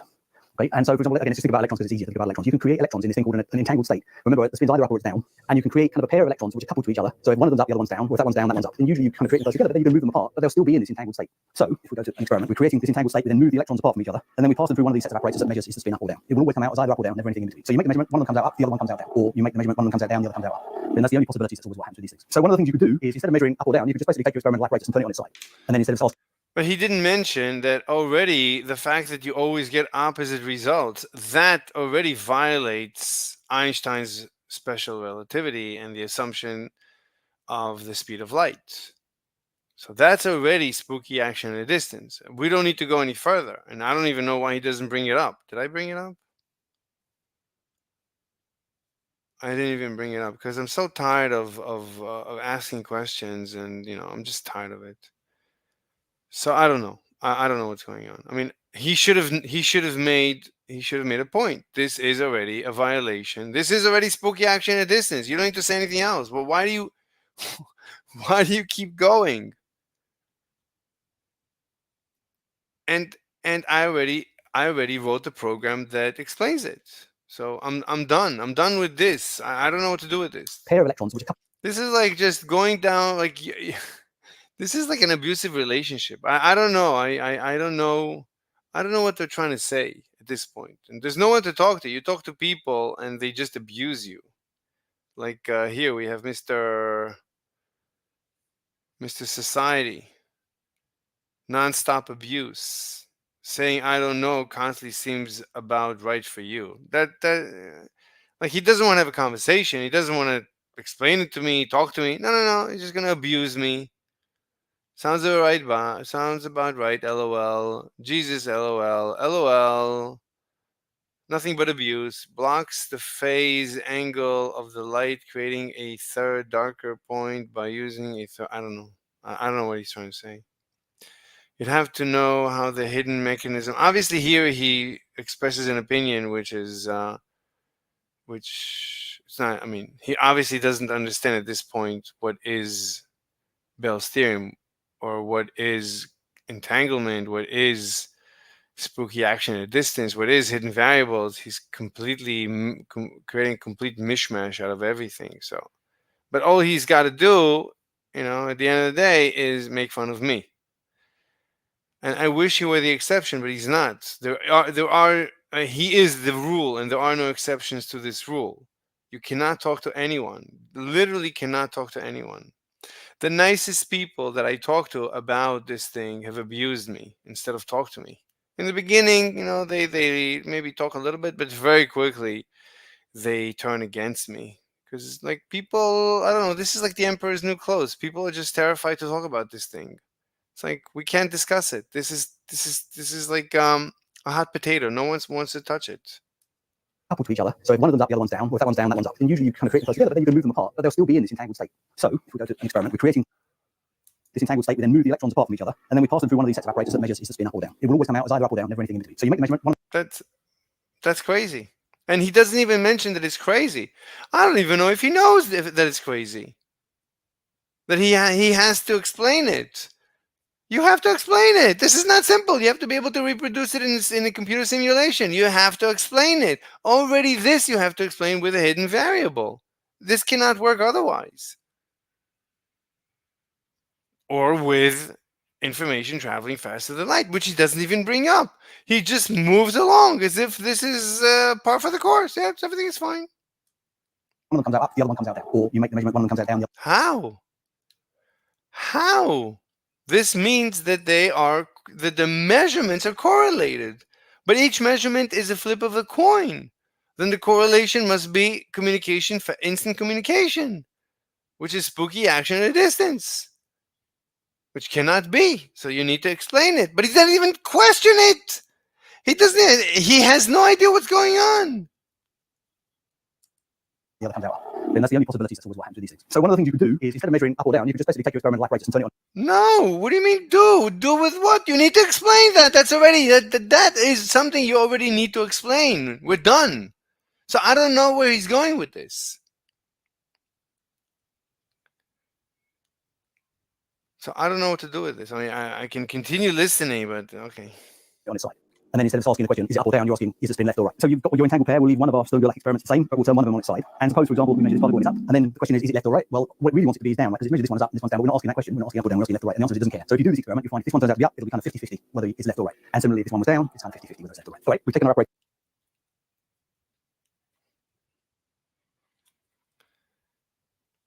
That's what you want me to reproduce? So if one is up or down, you want me to show you that the other one is 50-50? Then you'll be satisfied that there's no spooky action at a distance? Let's think about it. So one goes up or down, but we don't know, right? The left one measures up. You do this experiment, you find if this one turns out to be up, it'll be kind of 50-50, whether it's left. So when one measures up, the other one measures 50-50, which is crazy. How could this be? How could this be?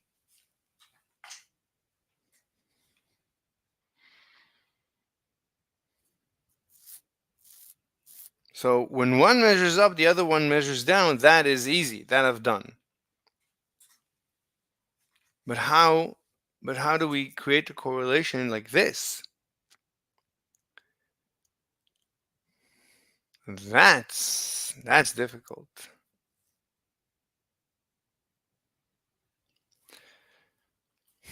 So for up, the other one is 50-50.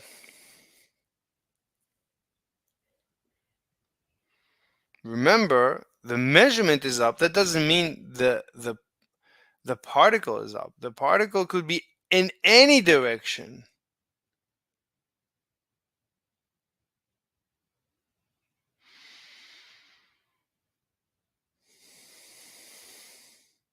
It's as if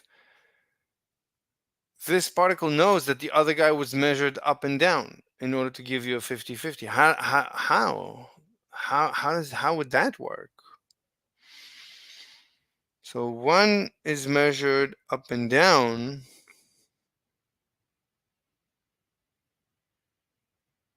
This is a magic trick that I need to figure out.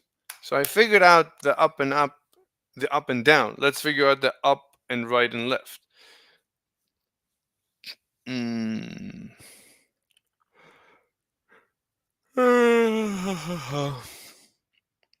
So when the left one is up, we don't know the angle.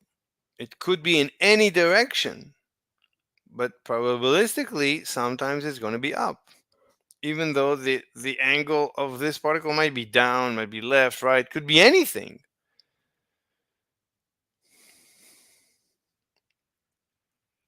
So whatever caused it to say I'm up, that same variable should cause it to say 50-50 on right and left.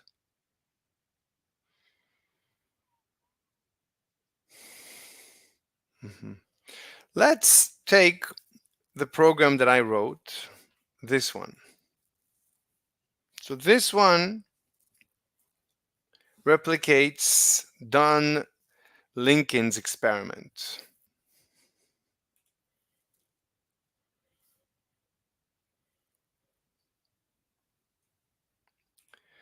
So I've been able to reproduce Don Lincoln's experiment. Okay, but now let's say the first one is measured at 0. The first particle is measured at 0. Right, the angles are going to be different. So measure the angle, the measurement angle. Well, what's going on? I can't, doesn't let me type. The measurement angle plus 180. No. 90. Right, I'm rotating the measurement by 90 degrees. Let's see what happens. I don't know what would happen. I'm curious. I have no idea what would happen.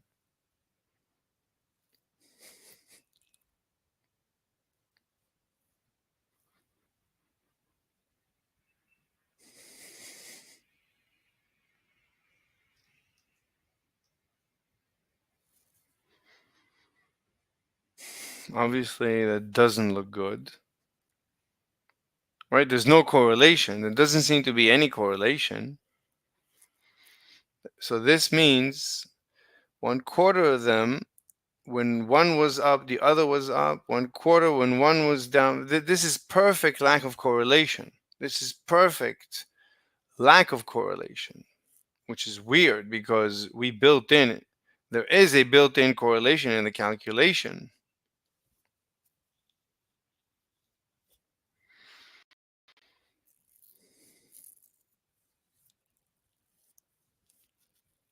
How could this be?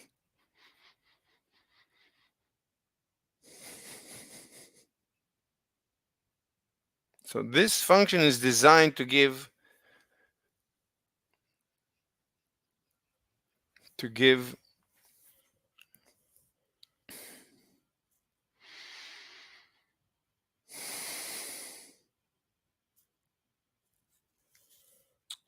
so this is measure. Give me an angle, I'll tell you the measurement.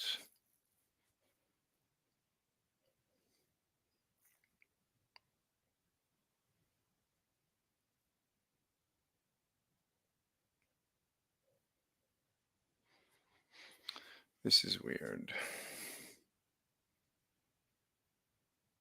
Wait, or is it? We said this is, isn't this exactly what's expected? When one is up, the other one is 50-50. When one is down, the other one is 50-50. Isn't this exactly what's expected? Let's try to add just 1 degree. Maybe let's lower the number because the run takes a long time. Okay. It looks good. We added 1 degree and we're beginning to get randomness. This looks like it's as, this is what we expect. Let's add 45 degrees.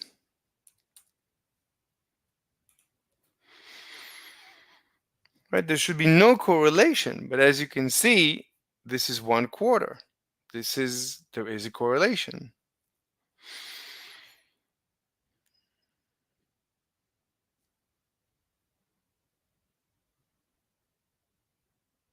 So every time one was up,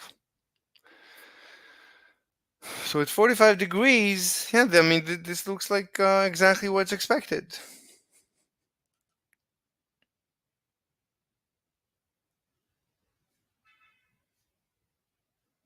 Okay, so it looks like this gives us exactly what we're expecting. So what's the problem? And I didn't modify anything.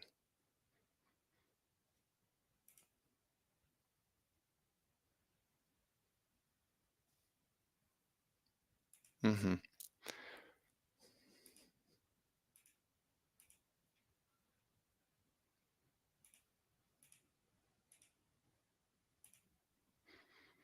Let me just close some windows.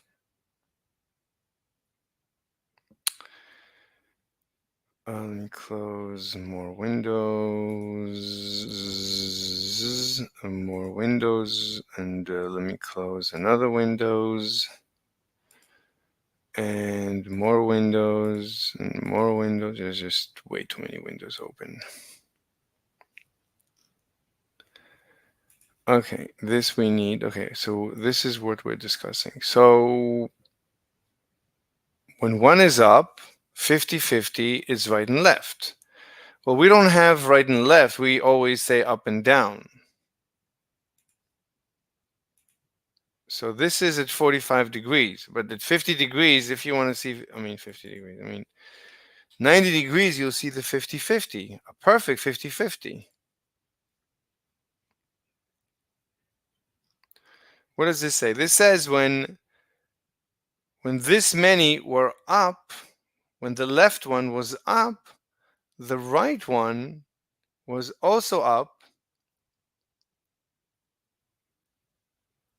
25% of the time. But up here means right. When this one was up, this one was right.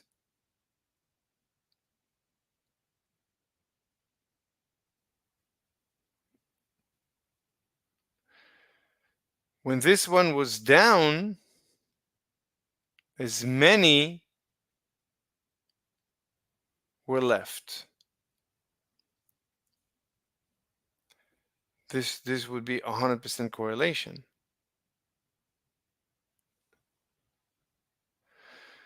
When the left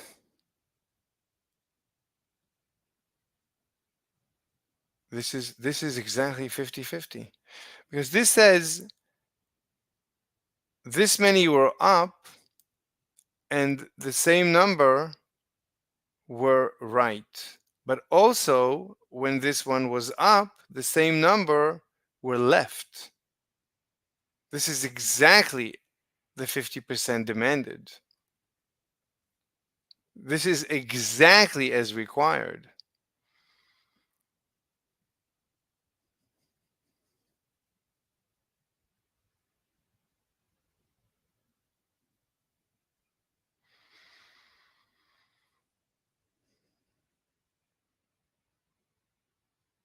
And this goes actually to my first paper.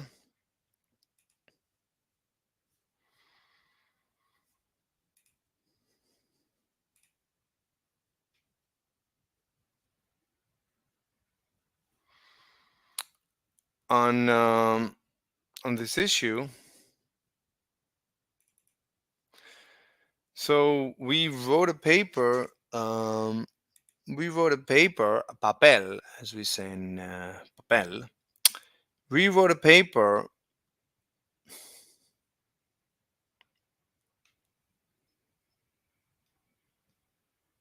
Let me see.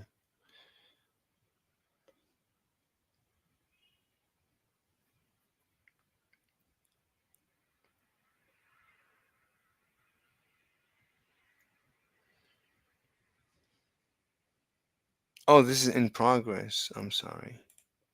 I'm tired, yeah.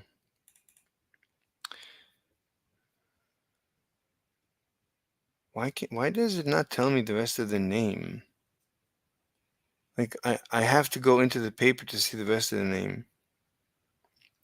So this is software simulation proof. Which one is it? I don't know. I have to open it. That's the second paper. Let me find the first paper.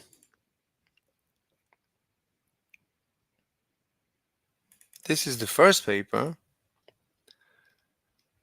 Right? We're supposed to reproduce this.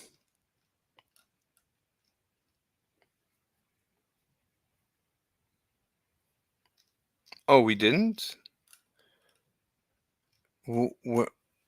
Where's the graph?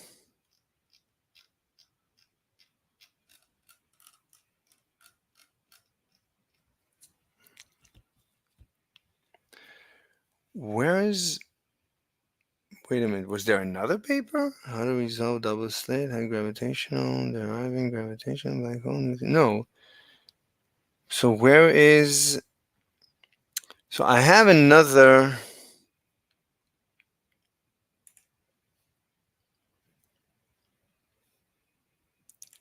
So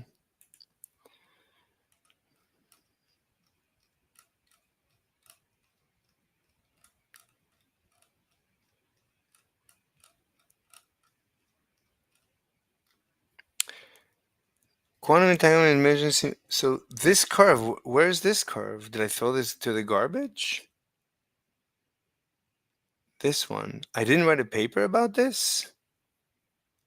Oh, I never wrote a paper about this. Oh, I need to write a paper about this.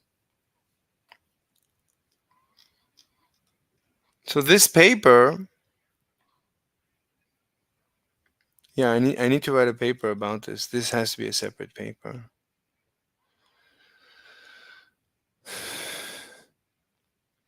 This proves that with a hidden variable gives me the curve that Don Lincoln says that I should not be able to get with a hidden variable, but a hidden variable gives me this curve. So I don't know what he wants for my life. I don't know what he wants. There's no information sharing. So yeah, I need to write a paper out of this one.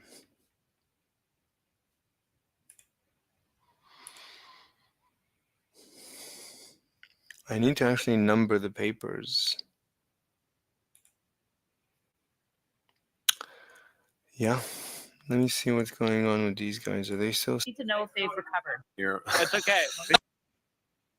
Oh, is this me? Yeah, I need to. Oh, that's me. Where's them? This is them. Play. It's on the board.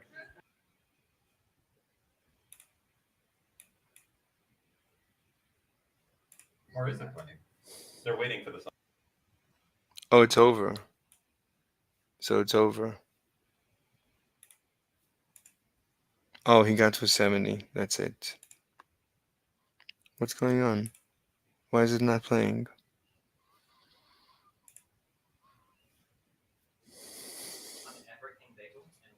Never tried that one before. In contempt of Congress, yeah, I'd love the EA and the FCC who would try to like assume control. So as soon as Trump and won, they agencies cut as the well stream. and replace them with loyalists. Understand? Oh, you're right. I think one meeting is very little. With drones. This is democracy, right? This is our system of government. If Harris started just appealing. Some shit. President people these people that good. Like I'm charged and he's It's what do you think is probably minority or we know? Well, anything. I mean, exit polls earned 25. How do you have what it is because they away. Even know Donald Trump told them completely. Get your 10. Pennsylvania has just been called for Trump. Trump is a new president. Trump is the president of the United States 2024. No, 2025, dipshit. Damn. Where's our orange face paint? I had a sick idea that we would have two sets of costumes in the back. We would have orange face paint if Trump won, and we'd have black face paint if Trump won. Wait, what are our streamers saying? Can we just watch some streamers? Rough. I want to watch some streamers. Oh shit! I'm sorry. I want Listen, to watch the coverage. Josiah, if anybody links to anything earlier, okay, none of it was in bad faith, but to bring our spirits up here, we were watching you and Luke earlier. You guys it was helping us. It was helping us deal with the election. We were bouncing between you and Lickman and his son. Okay. Jeez. Yeah. Oh my God, that was. Oh, look at that. Red Sylvania. Red Sylvania. You gotta admit, America does elections better than anybody else, though, right? These have been dramatic elections. Very dramatic. You think they're gonna lose these? Steve, are you prepared? They'll probably lose. They'll probably lose Wisconsin. Maybe Michigan. That's it. He has 270, Minnesota. and they cut the stream. There's a lot of Muslims there in Minnesota. Are there really mostly a lot? Michigan. No, it's in Minnesota. No, it's Michigan. Michigan is where they. Well, that's it. He cut the stream. Amazing. All right. How long have I been here? 3.5 hours. Look, I don't know. Like, it's never easy to disprove someone when they don't want to be disproved. So they're gonna keep flip-flopping forever, and it's never going to be possible to disprove them. So whenever you want to talk to them, they attack you. And that's it. There's like you can't talk to these people. And that's it. They want to live in their caves, in their Plato's cave, and there's nothing you can do. What are you gonna do? What are you gonna do? What are you gonna do?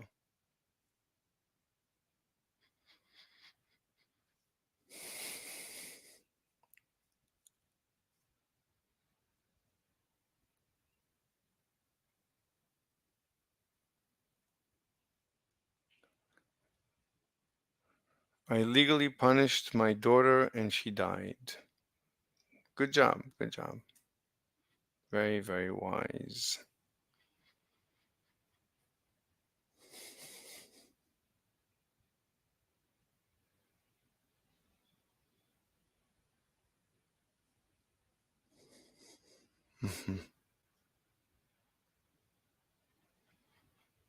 She died of liver cancer.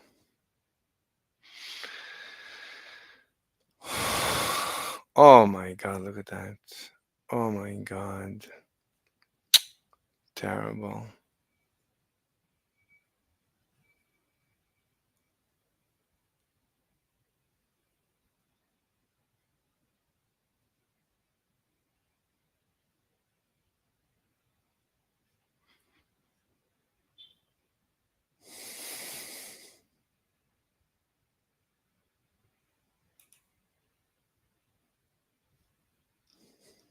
Some people smile because they don't feel comfortable.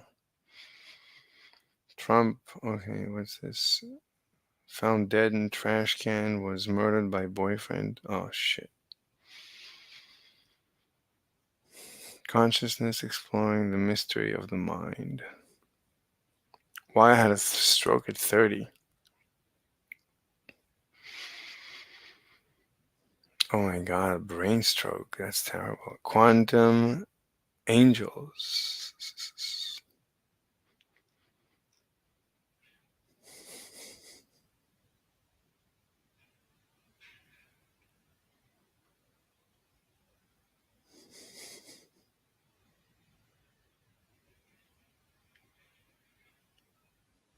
He looks healthy.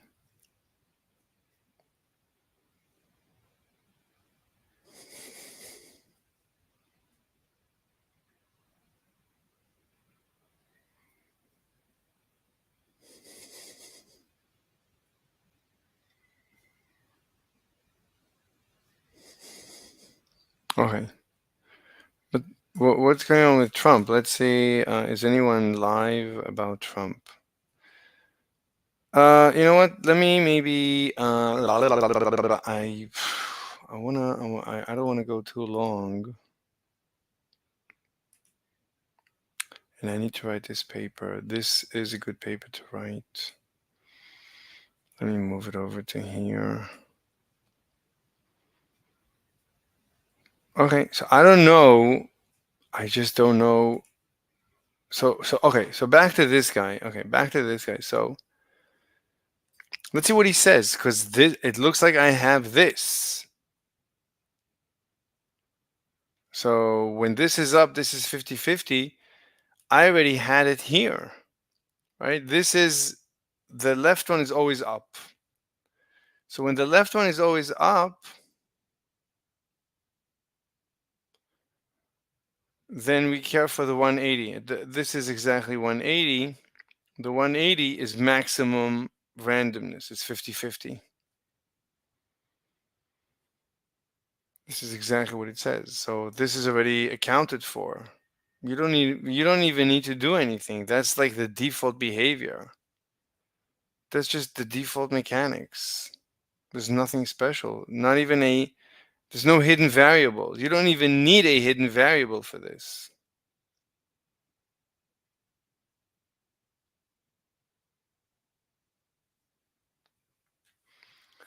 I'm so confused. I don't know. I mean, when you look at their math, it's like crazy, and then he gives you an example and it's nonsensical. Let's listen. Left or right. And similarly, this one was down, it's kind of 50-50 with those left or right. So we've taken our apparatus and turned it sideways. Now let's turn it upside down, just to take it to kind of its natural conclusion.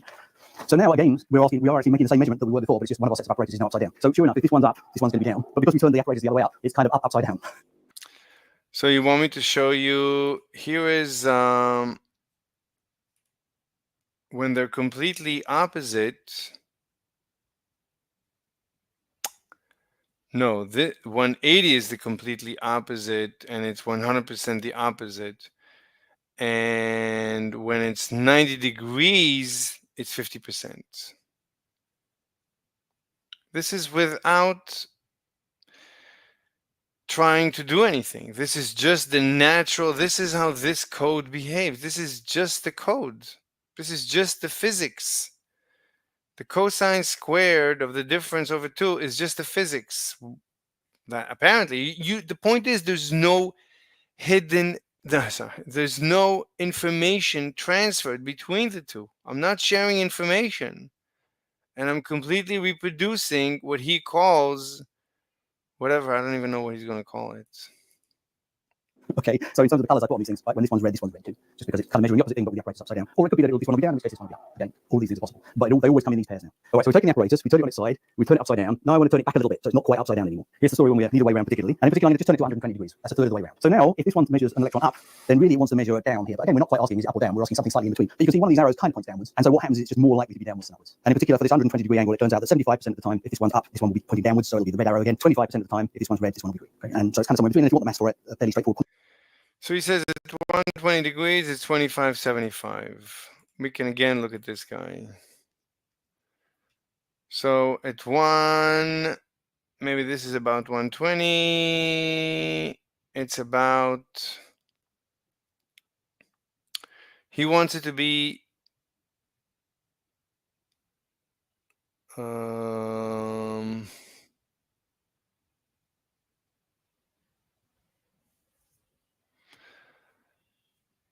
I don't know.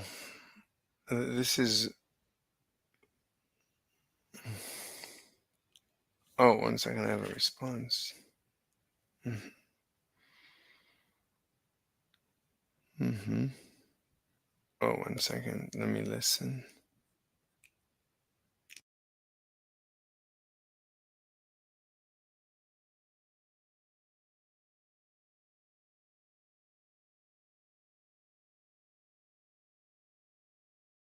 I'm so confused. Who did I talk to already? Didn't we say we're going to meet today?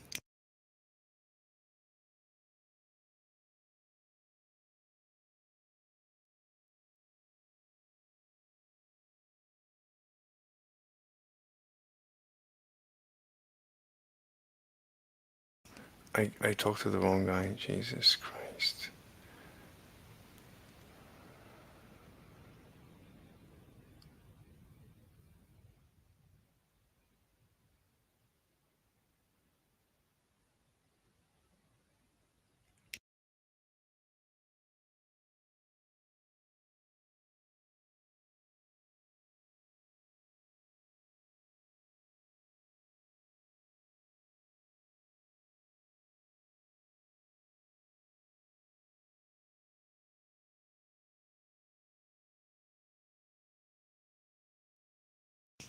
Okay, I found the right guy. Let me tell the other guy.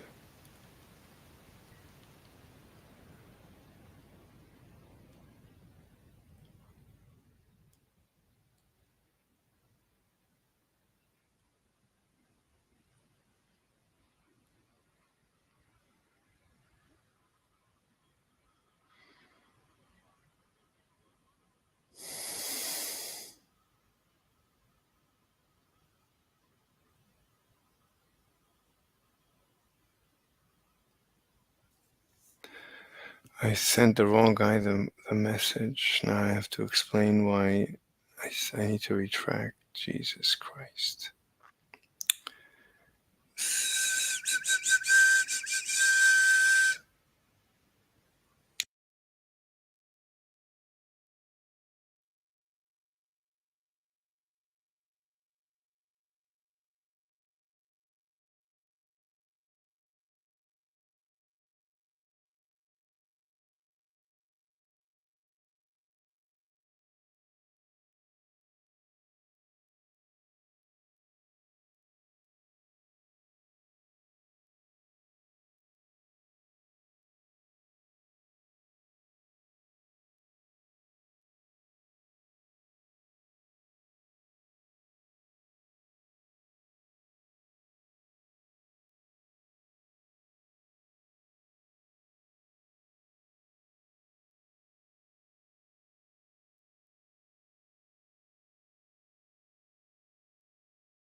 Okay.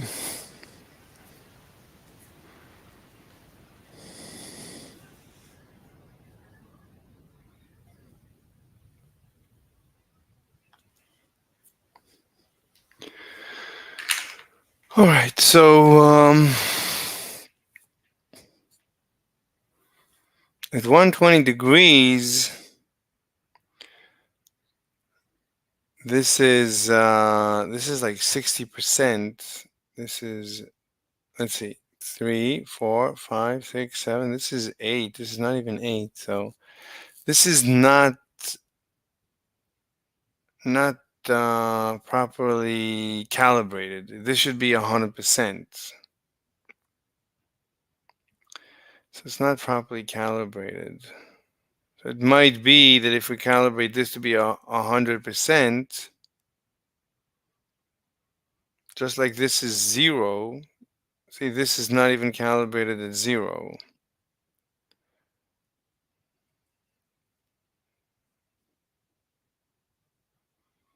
This has to be between 0 and 100%. I'm a little bit tired. I need to maybe sleep a little bit. I barely slept.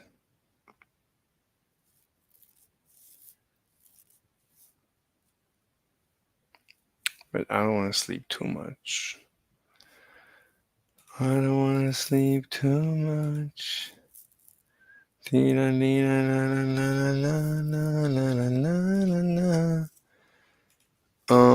doesn't matter. It doesn't matter. Nothing matters. Okay, so what does he want? What does he want? Quantum mechanical calculation. It turns out that if that angle there is theta, then the probability is 25% is the cosine of theta divided by 2 squared. It's always that. All right, so if it's always that, then there's not a problem. Okay, so just to recap, if this one's up, then 25% of the time this one will be up. In other words, because we turn the apparatus around, it'll be the other color, and 75% of the time it'll be kind of downwards, so it's the same color because we turn the apparatus around. One final one of these, I promise. At the moment, all we've done is turn around this apparatus. But of course, we can play around with this apparatus as well. And so the last thing I want to show you is if this guy's around 120 degrees, if we rotate this one to 120 degrees, essentially we're just doing the same experiment we were doing before because we're just measuring the apparatuses are now measuring the same direction. So it's kind of exactly the same for the first example, but it's with the head turned on one side. And so if this one's pointing down to the right, this one will always be pointing up to the left, and vice versa. That was a quick canter through quantum entanglements and the ways that you can kind of measure spin from the particles that are coming out from it. So now we get to David Merman's brilliant experiment. And in particular here is David Merman's machine that he came up with. This is kind of a thought experiment, but it's actually an experiment you really could do in practice, which is this is the machine that he came up with. It's a box. It has a switch with 3 positions on the side, and it has 2 lights on the back, red and green. And if you move the switch to different positions, all you do is you take one of these Stern-Gerlach apparatuses and you turn it through 120 degrees or 240 degrees. Right? So it's like a third of the way around or 2/3 of the way around. And then if you make a quantum measurement of the spin of the particle, remember it'll always come out either red or green, and if it comes out red light goes on, and if it comes out green light goes on. So that's the apparatus that he came up with. And the experiment that he wanted to do with this apparatus is he wanted 2 of these set up such that you create 2 particles in a quantum entangled state, send one of them towards this detector, the other one towards this detector. And then all that happens is depending on where the switch is, you've just got your Stern-Gerlach apparatus in different orientations, and so you'll get different results. And in particular, if the 2 switches are in the same position, that means that the 2 Stern-Gerlach apparatuses are oriented the same way, either that way or that way or that way, but they're always oriented the same way, which means that if one light's red, the other one can be 100% of the time, because that's what we just shown before. That's a great experiment. Yeah, we could do this. That should be straightforward. They're in different settings. That means that they're 120 degrees apart from each other in one orientation or another, and whatever combination you've got different switches, they're always 120 degrees apart from each other, and that means that the lights are going to be different 25%. It's going to be the same 75%. This gets us back to that Einstein, Podolsky, and Rosen paradox, right? Because what happens is somehow the particles come out in this direction and this direction, and what answer you get is random, right? If let's start with the switches being in the same position, so that means that if one's red, the other one's always going to be green. That's ridiculous. You could randomize it at the creation of the particles, and then they share the randomness, and that's the hidden variable. Roll the credits. That's like trivial. But you can't tell until you make the measurement which one's red, whether it's going to be red this end and green this end or vice versa. Yeah, but the randomness is a hidden variable. Roll the credits. Suppose we set up this apparatus so that one of these apparatuses is a tiny bit further away. So in fact, the particle arrives at this one a tiny bit before it arrives at this one. That means that if this one is red, then this one's always going to be green. In other words, if this particle spins up, this particle spins always going to be down. Somehow, the particle knows what orientation it has to be on instantly. And you can set things up so that there isn't time for any It's not instantly. It's from the creation using a hidden variable. information to pass from here to here between one measurement and the other measurement. You don't need that. Because whatever information, right, it needed to flip a coin. That flip of a coin could have been done at the creation of the 2 particles, and the flip of the coin, the answer of the flip is already shared as soon as they're created. That's the hidden variable. Roll the credits. And so somehow, instantly, the information travels from here to here. No, it's even before. It's at their creation. It's a hidden variable. That one turned red light on, so I have to turn the green light on. Not only that, but why do you need to wait? The experiment there is a hidden variable, and the hidden variable entangles them. That is the entangling element, the hidden variable. Why is it so? Why are these people these are not dumb people. Why are they finding it so difficult to understand? actually the particle over here knows which orientation to have, not only on the basis of what orientation the other particle had, but what position the switches are in, because the results depend on what positions the switches are. And again, if you want to, you can set those switches at the last possible moment, just before you make the measurement. You don't have to set them before the particle set off. You can set it at the last possible moment. So somehow, instantaneously, the information travels from here to here, not only what orientation that particle was in, but also what. Okay. Anyway, yeah, I'll try to create a software package that reproduces this experiment. Position this switch was in order to get the right probabilities of answers over here. Einstein really didn't like this because Einstein had a bit of a thing about things not traveling faster than the speed of light. That's kind of the whole relativity. And so he referred to this as. Oh, but you like it, so you don't have a problem with things. Hey, speed moving faster than light. What do I care? That's like Einstein. That's like what he cares. Like he's distancing himself from Einstein and special relativity. Spooky action at a distance. And in fact, this kind of experimental apparatus was what Einstein, Podolsky, and Rosen described in their paper as a kind of a paradox. That this can't be the whole story, because it can't just be probabilities, because as far as he was concerned, there's no way that information could travel instantaneously from here to here. And that means that somehow, before the particle set out, they had to have kind of reached some agreement as to which particle was going to do what. That's what it seems like to me. Like, of course I know what my map will down, because when I last saw my buddy before he left on his journey, I saw where he was. Well, except what he is going to depend on what the switch setting is over here, right? And what the switch setting is over here. So you're kind of right. The particles can kind of come to an agreement before they set off. As to, okay, if this switch is in position 1 and this switch is in position 2, then you do that and I'll do that, and so on through all the possible permutations. No, there's the flip of the coin, right? At the end of the day, it depends on the flip of a coin. But that randomness of the flip of the coin is created for the two particles and is shared. And that's a thing called a hidden variable. That's that the physics is all set, and somehow it's sort of the electrons carry that information with them, so that when they arrive at the detectors, they always what's the problem? End up doing the right thing. I mean, not the answer to the experiment, but the but the flip of the coin that influences the experiment. You don't need the answer to the experiment. You don't know what the experiment is going to be like, but whatever will influence the experiment, that is shared so that they look entangled. That's all you need. Each other. And that's what Einstein believed was going on. He thought quantum mechanics can't be the whole story. There have to be these things called hidden variables, that somehow the particles are carrying this extra information with them, so that then you don't have any faster than light problems, because they started close together, so they could exchange information, and then that Exactly. Very simple. information is only revealed later on when you make the measurement. So let's go through that. And this is where Bell comes in and says, okay, so let's look at what the consequences would be if that was what was going on. If this one of these things called a local hidden variable, that particles are carrying information with them. What are the possibilities? Is that actually consistent with what we see? These are the things that the particles could have decided. So, for example, the particle heading towards detector A on the left there could have decided, okay, so I'm going to be red if my switch is in position 1, red if my. Yeah, this is where I always get lost.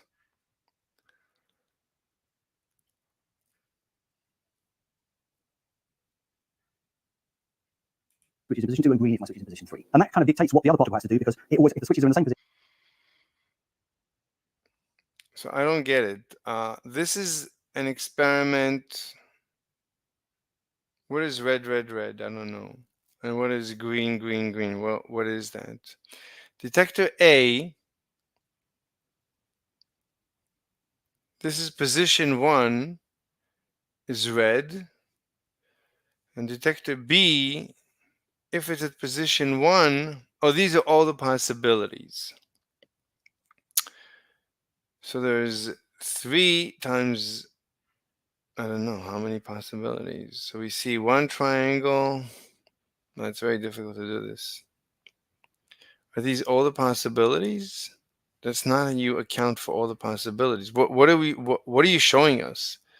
So detector A set to 1 got a red. And detector B set to 1 got a green, meaning up. And this is down. Okay. But when detector A was set to 2, it got a red. I don't know. I don't know what this denotes. Well, tell me the story. Position, it always has to be the opposite. So if it's red for position 1, this one has to be green for position 1, and so on. If they could decide any of these. I don't get it.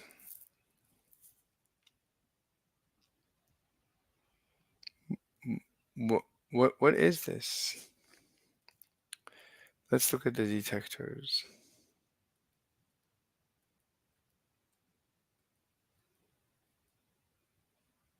You can set it at the last possible moment. If this one is red, it's going to be different 25%. Entangled state. So David Merman's brilliant experiment. And in particular, here is David Merman's machine that he came up with. This is kind of a thought experiment, but it's actually an experiment you really could do in practice. This is the machine that he came up with. It's a box. It has a switch with 3 positions on the side, and it has 2 lights on the back, red and green. And if you move the switch to different positions, all you do is you take one of these Stern-Gerlach apparatuses and you turn it through 120 degrees or 240 degrees. Right? So it's like a third of the way around or 2/3 of the way around. And then if you make a quantum measurement of the spin of a particle, remember it'll always come out either red or green. And if it comes out red light goes on. And if it comes out green light goes on. So that's the apparatus that he came up with. And the experiment he wanted to do with this apparatus is he wanted 2 of these. What is the red and the green? I don't get it.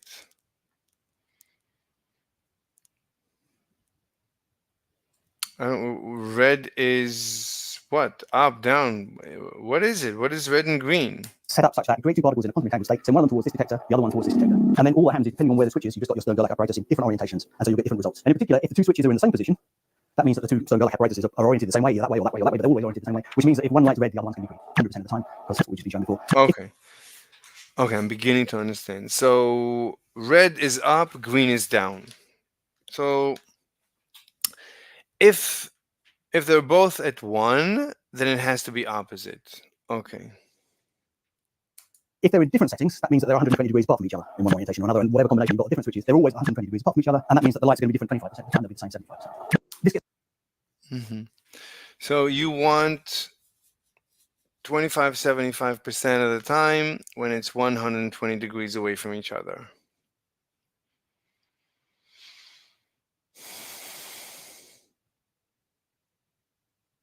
Okay, let me see what happens to this experiment when we set them to be 120 degrees away from each other. Right? They don't know anything. I mean, they just know that they're 120 degrees away from each other. Does this give us the 75-25?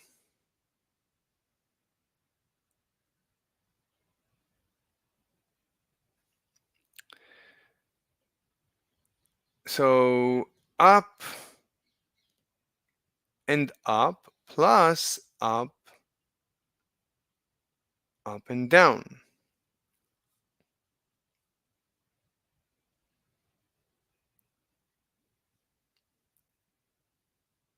Wait a minute. So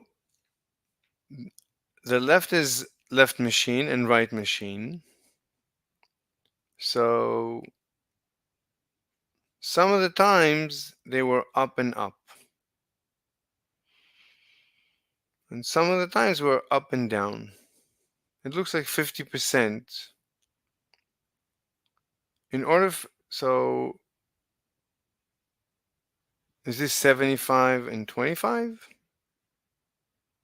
That wouldn't, that's not what it looks like.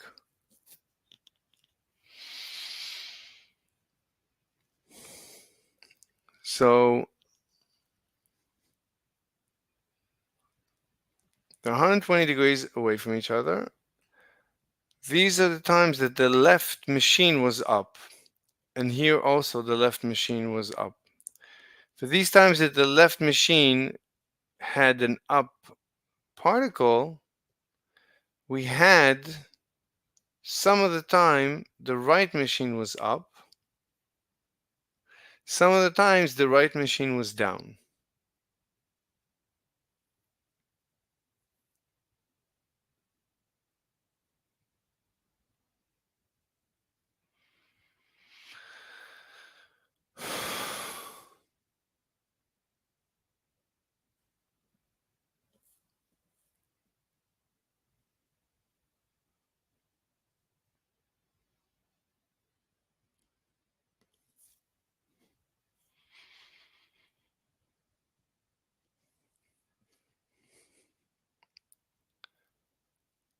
So the machine is set to up, whereas the right machine is set to 120 degrees, almost 180 degrees.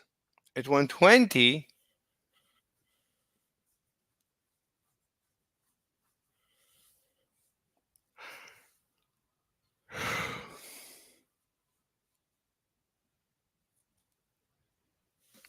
okay, I mean, whatever correlation you want, we can give you using, we can create that correlation. I mean,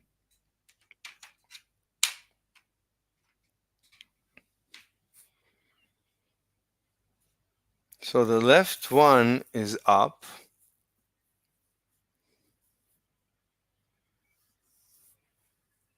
The right is up most of the time.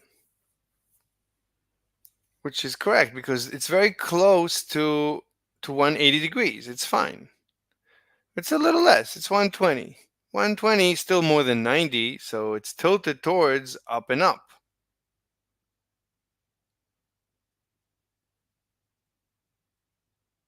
Because at 180, it's perfectly up and up, right? We can see that at 120, at 180, it's perfectly up and up. Perfect.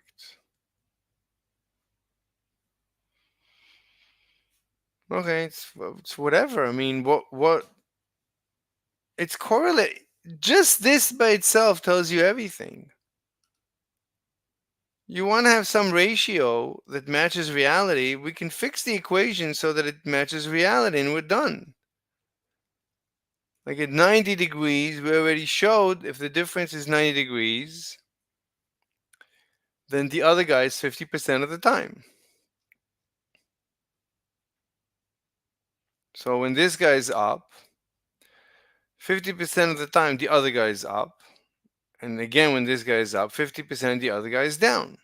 Perfect. It's 50-50. As expected. That's 90. And 120 is whatever you want it to be. We'll fix the equation, so that's what you'll get. I mean, the code is basically arbitrary. The cosine squared that determines this probability is arbitrary. I can remove maybe the square and get a different number, and I can play with it until I'll get the numbers that we see in reality. I mean, but there's no need for spooky action at a distance. That's the whole point. At 120, some of the times when this is up, the other guy is up. And some of the times when this guy is up, the other guy is down. This looks like, doesn't look like 75-25.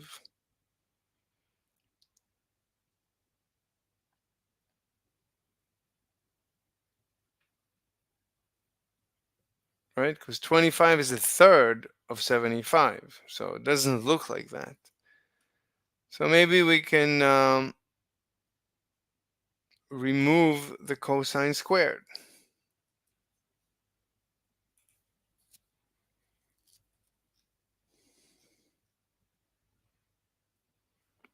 See, that's a problem. You don't want that. You don't want an asymmetry between down. The downs should have the same symmetry. There's no reason for for breaking of symmetry in the down. So that's weird. So, but we need to fix the equations in such a way that it will make sense. I don't know what needs to be fixed.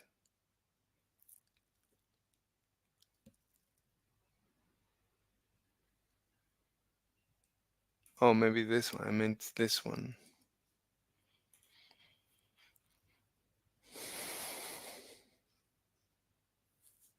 It doesn't have an impact.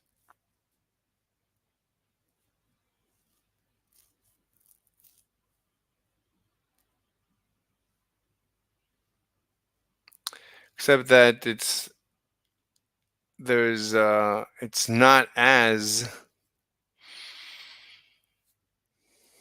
I don't even know if it's any different.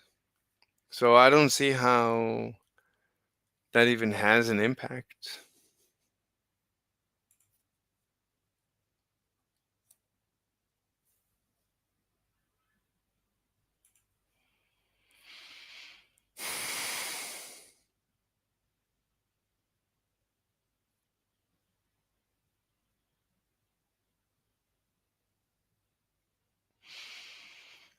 I'll have to think about it. I don't know. I don't know. I don't know if this is a violation, and if it is, I don't know who's right. it looks like it's not 1/3. It looks like it's more than 1/3. It looks like we need to, but I don't see how, but it is correlated. There is a correlation. You see the correlation. You see when I play with the angle, if I say 170, as I'm getting closer to 180,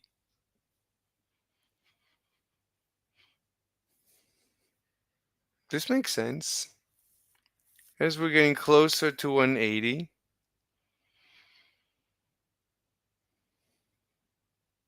we can even plot a graph.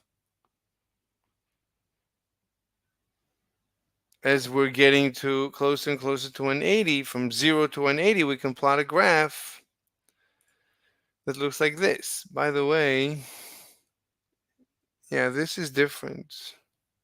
This is actually random. So there's no two particles here. There's only one particle, right? Is there two particles? No, there is two particles and there's two angles. I don't remember. My brain is slowing down. Okay, I don't even know. Fine. So we'll fix it so that you'll get exactly these numbers. But as long as there's a correlation, we can play with it until we get the right correlation. But as long as I have a correlation, I can play with the equations.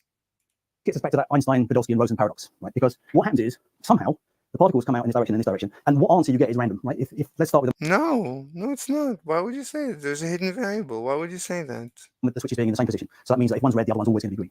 Okay? You can't tell until you make the measurement which one's red, whether it's going to be. No. Why do you keep saying that? There's a hidden variable that represents the flip of the coin. Red descending, green descending, or vice versa. Suppose we set up this apparatus so that one of these apparatus is a tiny bit further away. So in fact, the particle arrives at this one a tiny bit before it arises. That means that if this one is red, then this one's always going to be green. In other words, if this particle spins up, this particle spins always going to be down. Somehow, the particle knows what orientation it has to be on instantly. And you can set things up so that there isn't time for any information to pass from here to here. He's so perplexed by this, but this is so straightforward. Well, why are you perplexed? I don't get it. What's perplexing? Between one measurement and the other measurement. And so somehow, instantly, the information travels from here to here. That one turned red light on, so I have to turn the green light on. Not only that, but actually, the particle over here knows which orientation to have, not only on the basis of what orientation. But Einstein told you there's a hidden variable. Why don't you discuss that? The other particle had, but what position the switches are in, because the results depend on what positions the switches are. And again, if you want to, you can set those switches at the last possible moment, just before you make the measurement. You don't have to set them before the particle set off. You can set it at the last possible moment. So somehow. Yeah, it doesn't matter. What's wrong with this guy? Instantaneously, the information travels from here to here, not only what orientation that particle was in, but also what position this switch was in order to get the right probabilities of answers over here. Einstein really didn't like this, because Einstein had a bit of a thing about things not traveling faster than speed. What do you mean Einstein had a thing about things not moving faster than light? So it's only Einstein? So you're dropping this on Einstein? It's his fault that he believes in nonsense, that the speed of light is the cosmic limit, cosmic speed limit? Speed of light, that's kind of the whole relativity. And so he referred to this. Yeah, kind of a whole relativity thing. And so he's like so nonchalantly saying, like, who cares? Like that thing, that dumb thing that Einstein brought up, obviously it's wrong, relativity. Spooky action at a distance. And in fact, this kind of experimental apparatus was what Einstein, Podolsky, and Rosen described in their paper as a kind of paradox. That this can't be the whole story, because it can't just be probabilities, because as far as he was concerned, there's no way that information could travel instantaneously from here to here. And that means that somehow, before the particle set out, they had to have kind of reached some agreement as to which particle was going to do what. That's what. Yeah. Why is that so unbelievable? What exactly is the issue? It seems like to me, like, of course I know what my final down, because when I last saw my buddy before he left on his journey, I saw what he was. Well, except what he is going to depend on what switch setting is over here and what switch setting is over here. So you're kind of right. The particles can kind of come to an agreement before they set off. As to, okay, if this switch is in position 1 and this switch is in position 2, then you do that and I'll do that, and so on through all the possible permutations and combinations. And that's a thing called a hidden variable. That's that the physics is all set, and somehow it's sort of the electrons carry that information with them, so that when they arrive at the detectors, they always end up doing the right thing and consistent with each other. And that's what Einstein believed was going on. He thought quantum mechanics can't be the whole story. There have to be these things called hidden variables that somehow the particles are carrying. What do you mean he thought? Oh my god. Okay, I'm gonna take a break. I feel a little nauseous. I don't know what's going on. Maybe I'll eat some bread, some dried bread. Yeah, let's stop here. This is oh, there's a message here. I gotta go see. Okay. All right, let's end it here and I'll see you next time.